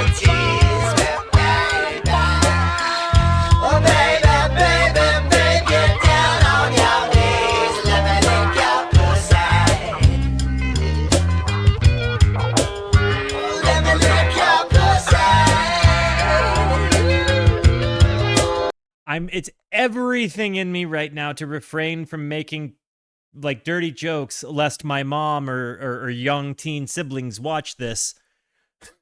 But man, I want to real bad. I got something to say.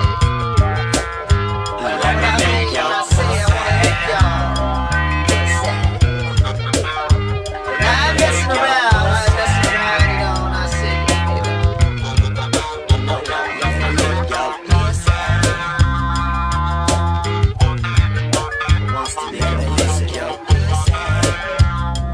I'm just saying, if somebody wrote this song for me, I'd be the happiest girl alive.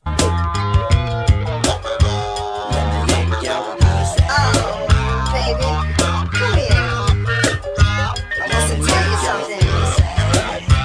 About your pussy, baby.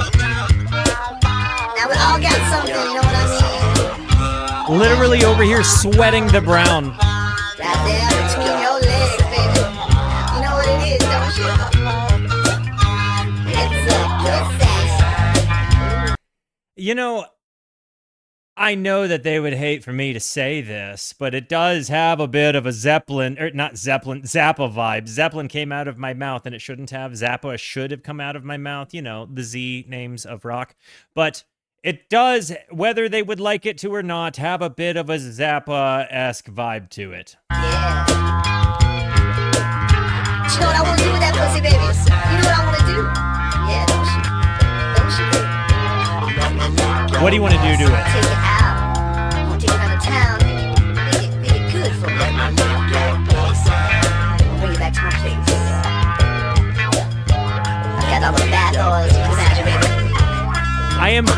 I am definitely excited for the era that we get into the live portion of the of the Ween catalog. When we start digging into the live shows and stuff, like I'm definitely excited for that because they're kind of moving into the realm and territory of Fish and Giz. And like this year, I'm like planning to be doing like dives into the live acts of the, you know, of the deep dives. So I'm really, really, really excited to kind of jump into that territory of it. And for everybody to be telling me that this one is like one, like, well, you got to hear live, like, I'm excited.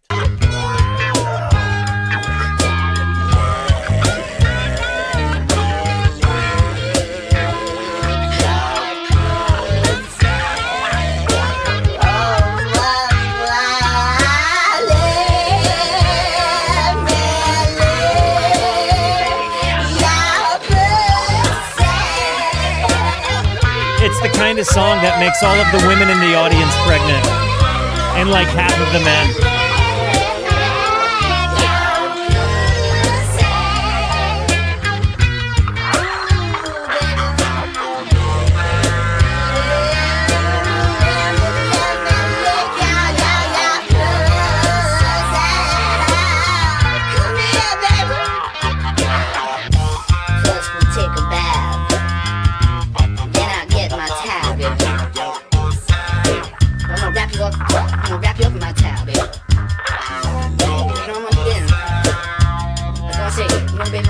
Oh, we're gonna do La Cucaracha.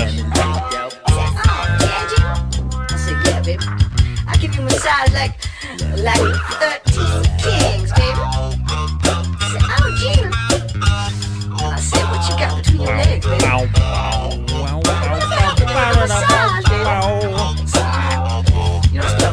That talk box thing. It's your pussy, baby. I'm gonna lick your pussy, baby. Yeah, you know what I'm saying? You know what I'm saying? You got me going, baby.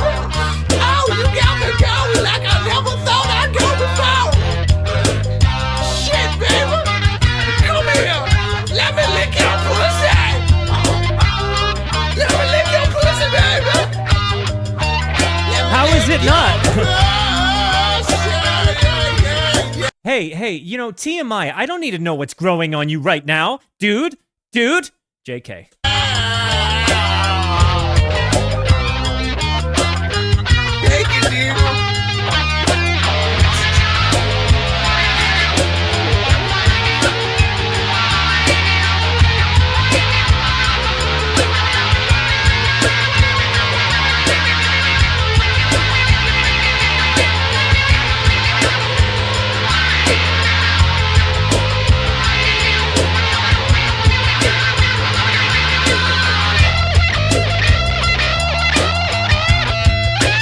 guitar work is, and this is a different level. He's much more gratuitous this album.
This one actually real life human being ripped. Like this was hilarious, like a little sexy. We'll say it's a little spicy, right? But not like this album has without question featured a much more gratuitous Diener on the guitar than we've I think really ever heard him.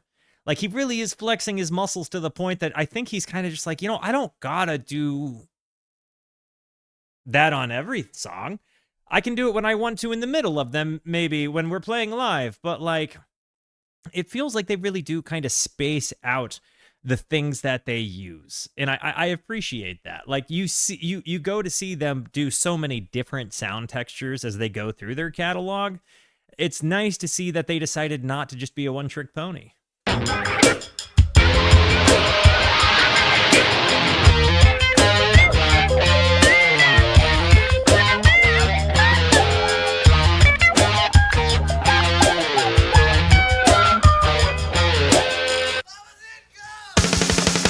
Okay, Papa Zip. Hey, yo, what's up, Darnor? Welcome to the Rooskies, homie. Rooskies, make our new friend feel at home. Papa Zip, go. Who's your papa?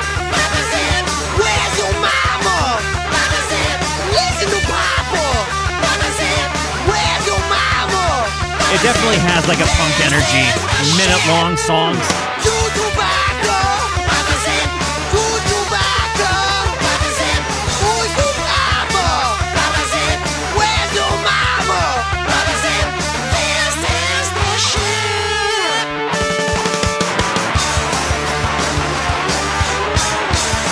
Oh, what's up, homie?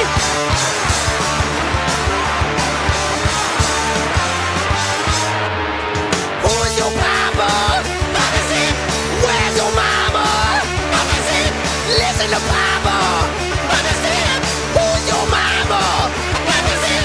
This is the shit. Tobacco. Papa Zip. Tobacco. The guitar work. Who's your papa? Papa Zip. Where's your mama? Papa Zip. This is the shit. This is the shit. You definitely hear their Motorhead influences in some of the guitar work that they do. Like there's no doubt, like Diener was without question a fan. Probably both, were, right? Dude. Hey, yo, first timers, first impression of Ween folks out there in the live show right now. How is this hitting you guys? How is this thing hitting you guys? Like, for those that haven't really like delved into the Ween before, how's it hitting you guys? The raw doggers out there.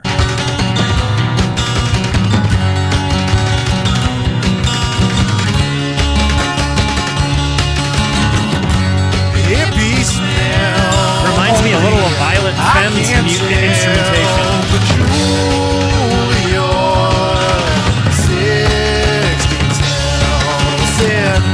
You're not real and you're not surreal. Can't you tell? A little bit REM.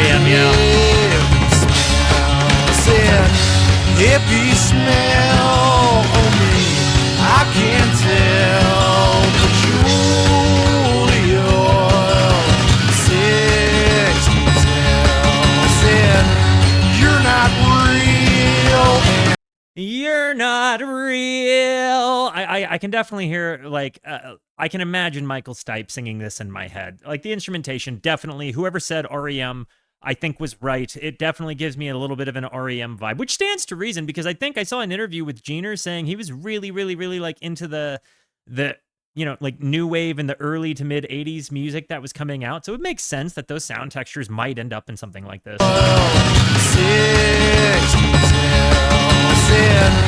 You're not real and you're not surreal. Can't you tell?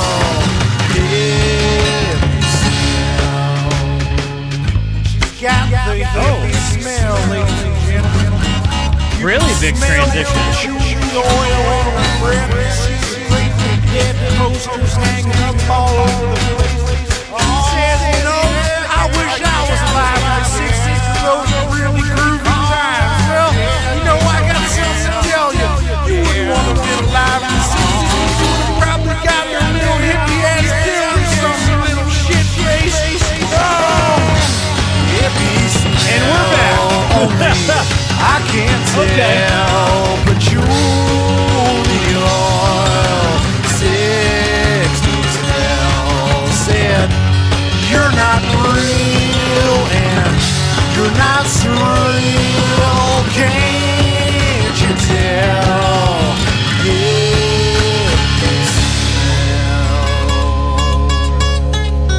Love the fat little acoustic pluck in there at the end. Next one is 19 seconds. Old Man Thunder? Oh man. Yeah, it absolutely sounds like one of the bridges or Night Moves. A little too tall, could have used a few pounds. Sound of thunder bones rush down. Oh, birds going for the sound of the phone. Yeah. Downtown sound. He didn't do a bad job, even if he was a little silly about it. He didn't do a bad job. Let's call it like it is. Birthday Boy. Jesus Christ. Take one. Okay.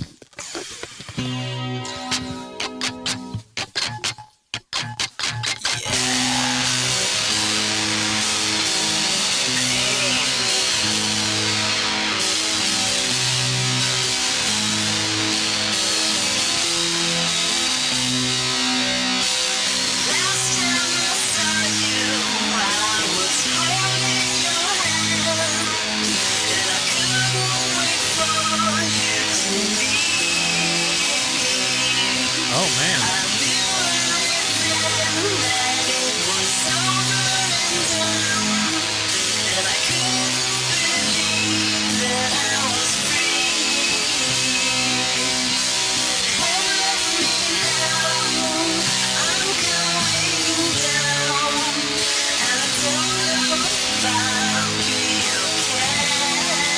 Dang. Jeter.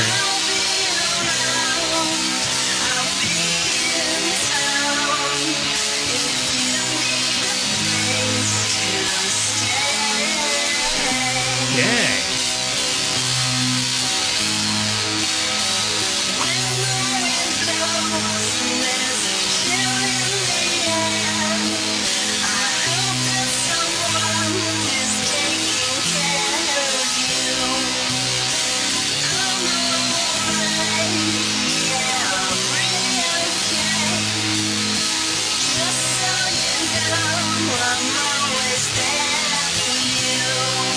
You know, this has a very similar spiritual energy to the song I'll Be Around.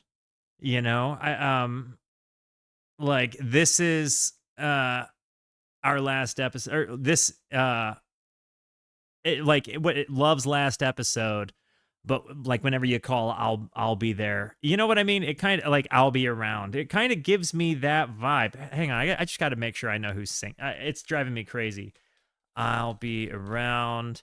The Spinners. It reminds me of the same kind of vibe of that song. Like whenever you call me, I'll be there. That kind of energy in the song, like it seems like it has a very similar kind of intention. Like there's a heartbreak, there's a knowing, like a knowledge of a love ending, sort of.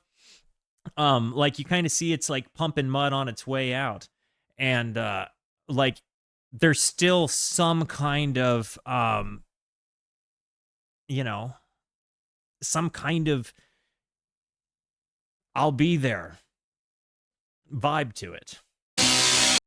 I think, I don't know. It's a very, it's a tough place to be.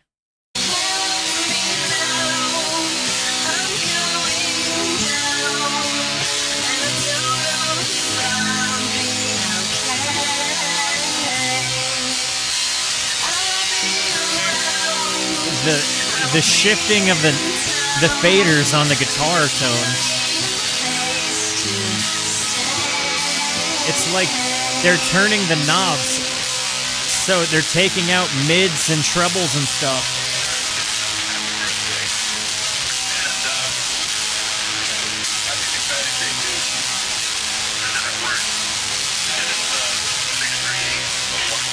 Ooh, had a breakup on his birthday.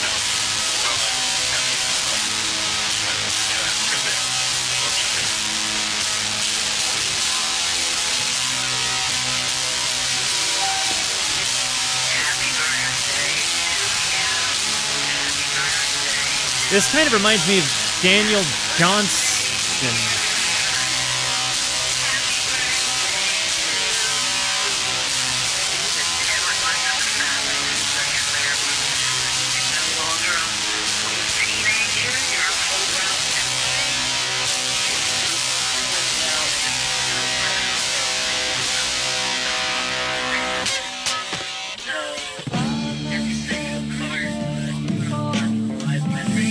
That is Echoes.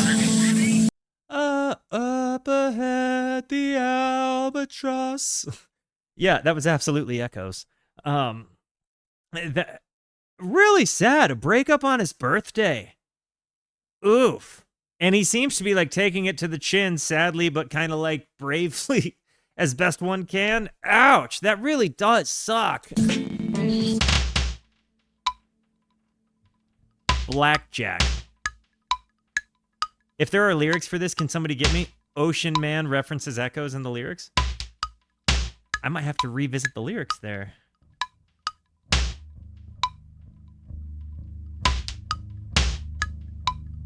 Thank you. I don't need a lyric sheet.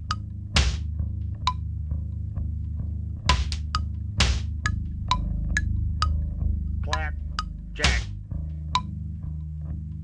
Big black Jenny. Big black Betty. Cup flap. Spanish daddy. That bass is getting bigger and wobblier. Big flapjack. Spanish Eddie. Big black Betty. Spanish Eddie. Flapjack. Big black. This definitely lays the foundation for like the F jam that we hear later. And like Spanish Eddie. so many people in the neighborhood. Spanish Eddie. Big black Jack. And Blackjack Betty.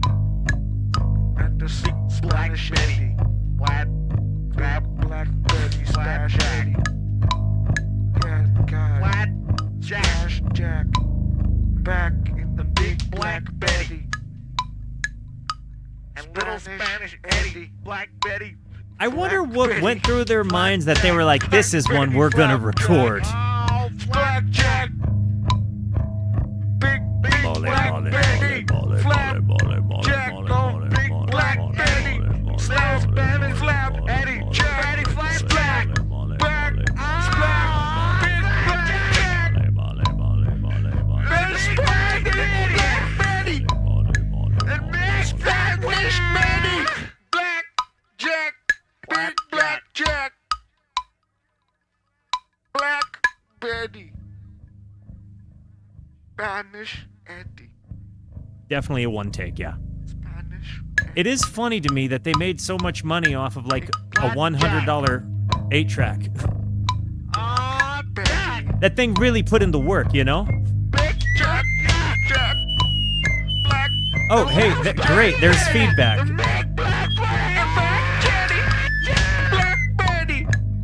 Black Jenny, Black Betty, Indian Black Betty. Rick and Morty also ripped off their voices.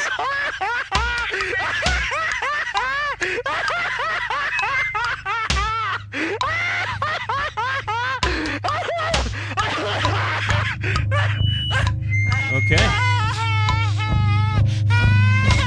Getting big with the bass again. Getting bigger with the bass again.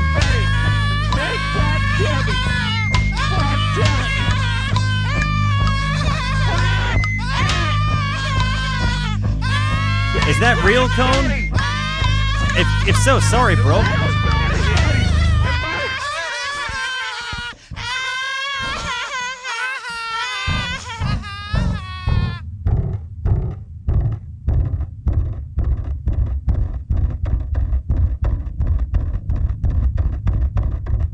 Is he making folly with the bass? Aw, dang, that's real. I was hoping you were quoting the song. F's in the chat for Cone. Dang, that sucks, homie.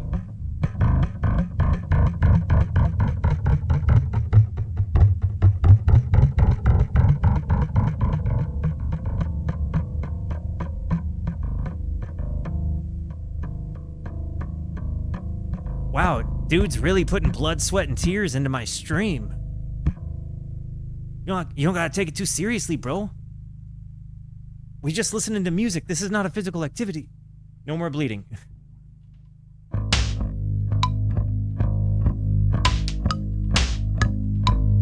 Dude cheeched his own body. Black Betty, Little Spanish Eddie, Blackjack. That one was a little bit avant-garde. What a contrast.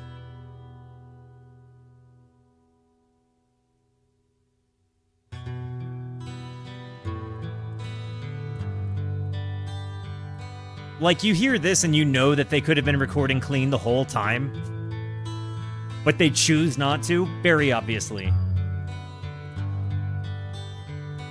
Squelch the Weasel, another Weasel reference. Does this song pleasel my weasel, though? Crush him before he spawns. Break it to me gently, but with merriment and song.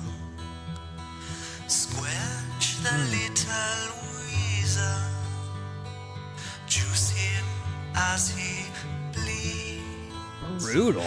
Feed him to the many, for thus their souls shall we. Kind of feels like this is the spiritual successor to the Argus as well. Of the sun ray, plating in the air, evolving was the nectar given to Another song about playing a little 5-on-1, huh? I was just a puppet until the clouds caved in. Bless me now, you are sacred, my flesh betwixt my skin. Twixt.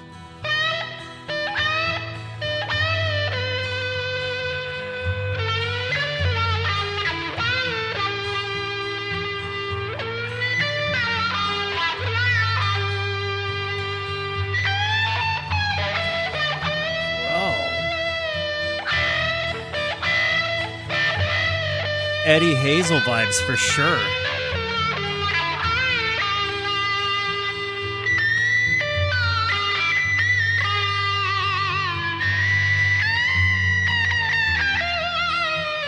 Sipping of the sun ray, plating Wow. in the air, evolving was the nectar. Absolutely feels like it's a predecessor to the Argus. The And yo, what is up? L.M.L.Y.P Salad, Rooskies, make our new friend feel at home. Hope you're down to stick around for the rest of God, Ween, Satan, the Oneness. And then we're following that up with Tool's album Fear Inoculum. So feel free to stick around.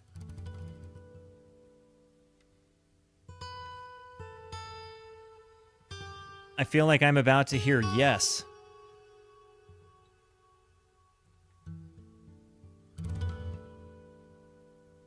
Like this feels like Roundabout.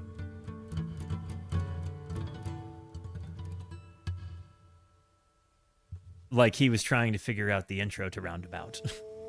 Marble Tulip Juicy Tree is a song I have heard before. I don't know who you are. Like this is a song I actually have done a reaction to. This is one of the very few I came with the pre-knowledge of. So we're going in. We've got 2 songs to go, guys. We're almost done with this one. Don't know who you want to be.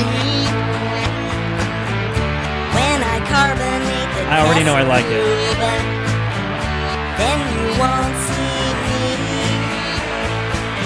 I got a twin cab diesel combo. It takes me where I want to go. And all the newfies are happy. They know a fungus that grows.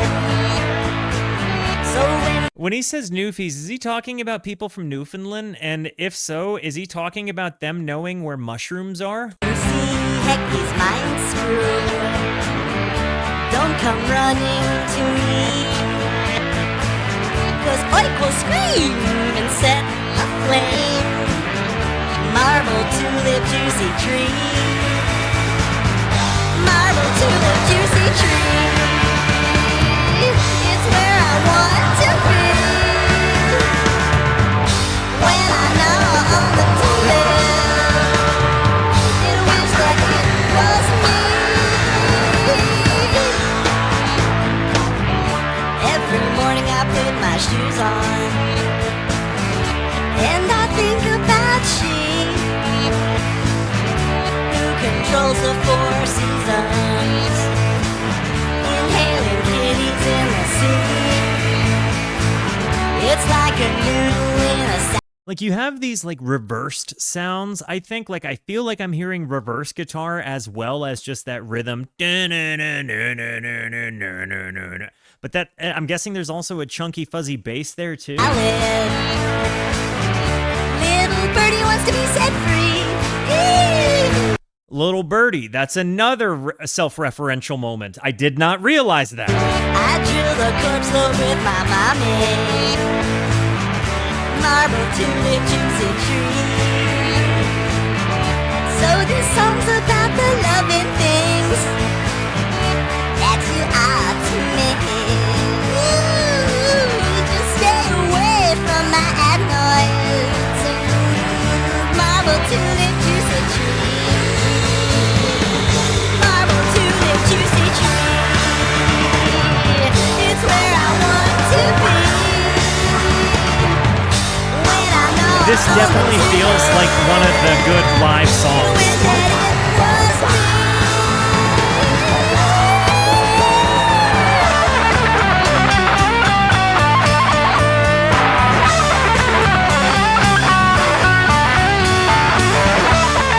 As far as first impressions of the albums have gone, this is very high on the list. Very high on the list.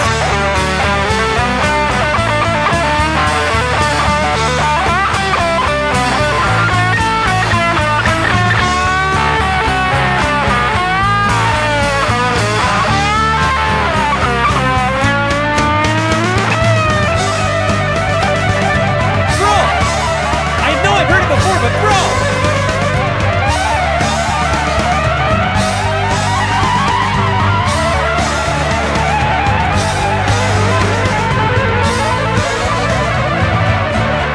Now with the world in my hands.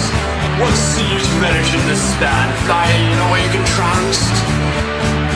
In between of a laugh and scream, tortured and bayed loose, so easy to get lost in the white expanse.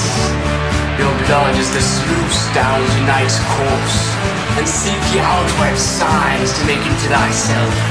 In which shall fully unite all for slave, and it's going to rain in thy.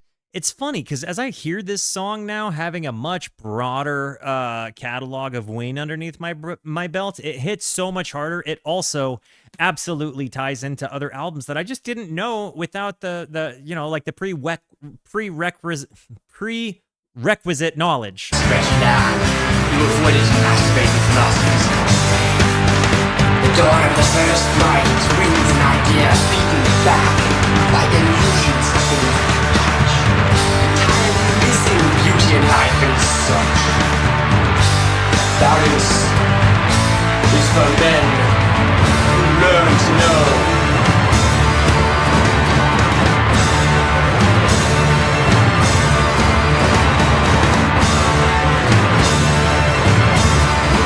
Also, I do just want to make a point to say that I don't advise going and masturbating philosophers to get the rain and lies to stop, because at the end of the day, even if you stop the rain and lies, you're going to be known as the philosopher masturbator and not the rain and lies stopper. Find a different solution.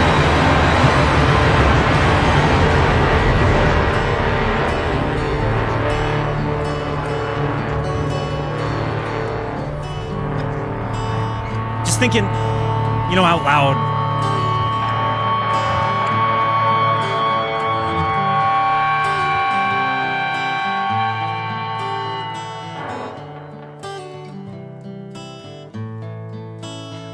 Kind of feels like they reference classic rock songs in their tasters at the end.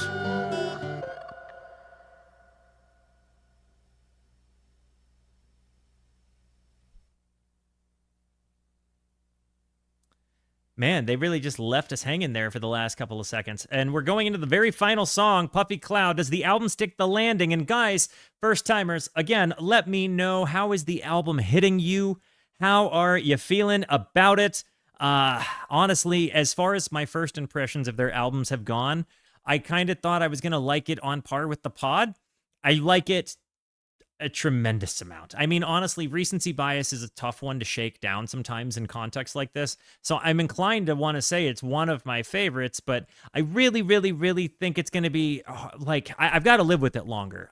Because like, I'm certainly going back to it. It's like, I have maybe gone back to the pod like twice, and I've gone back to all of the others tens of times, you know, like truly, listened to each of them on repeat for a period after I've listened to them. So there's definitely like a something to this one that I can already tell is bringing me back.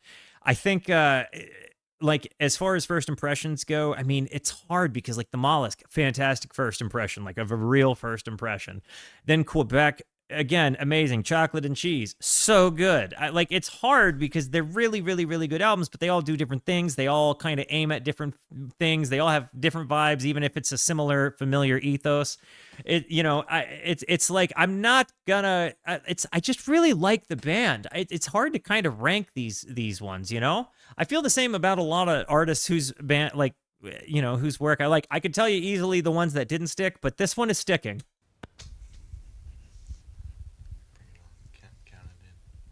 Puffy Cloud. 1, 2, 3, 4.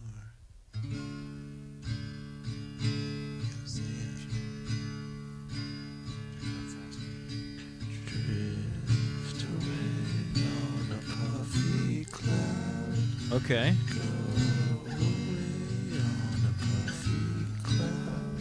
My brain is dead from too much pot.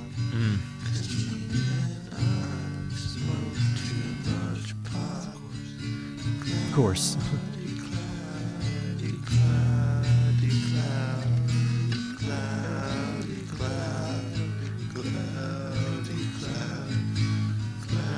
So I'm guessing I know what the cloud is. It's from their essential oils being diffused.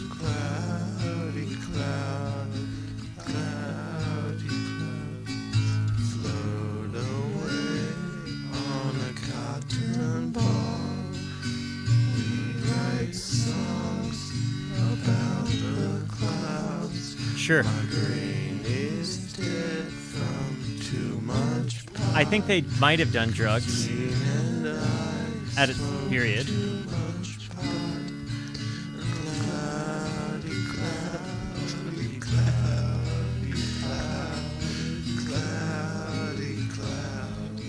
cloudy, cloudy, cloudy, cloudy, cloudy, cloudy, cloudy, cloudy, cloudy, cloudy, drift away on a puffy cloud. Go away.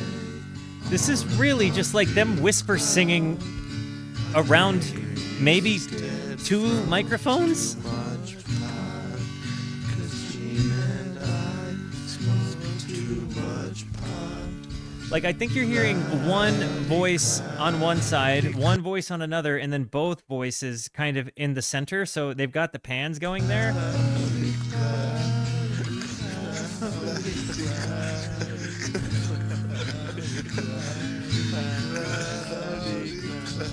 I think it's a silly one. I don't know that I would go out of my way to say this one stuck the landing, but it is a silly one and fun.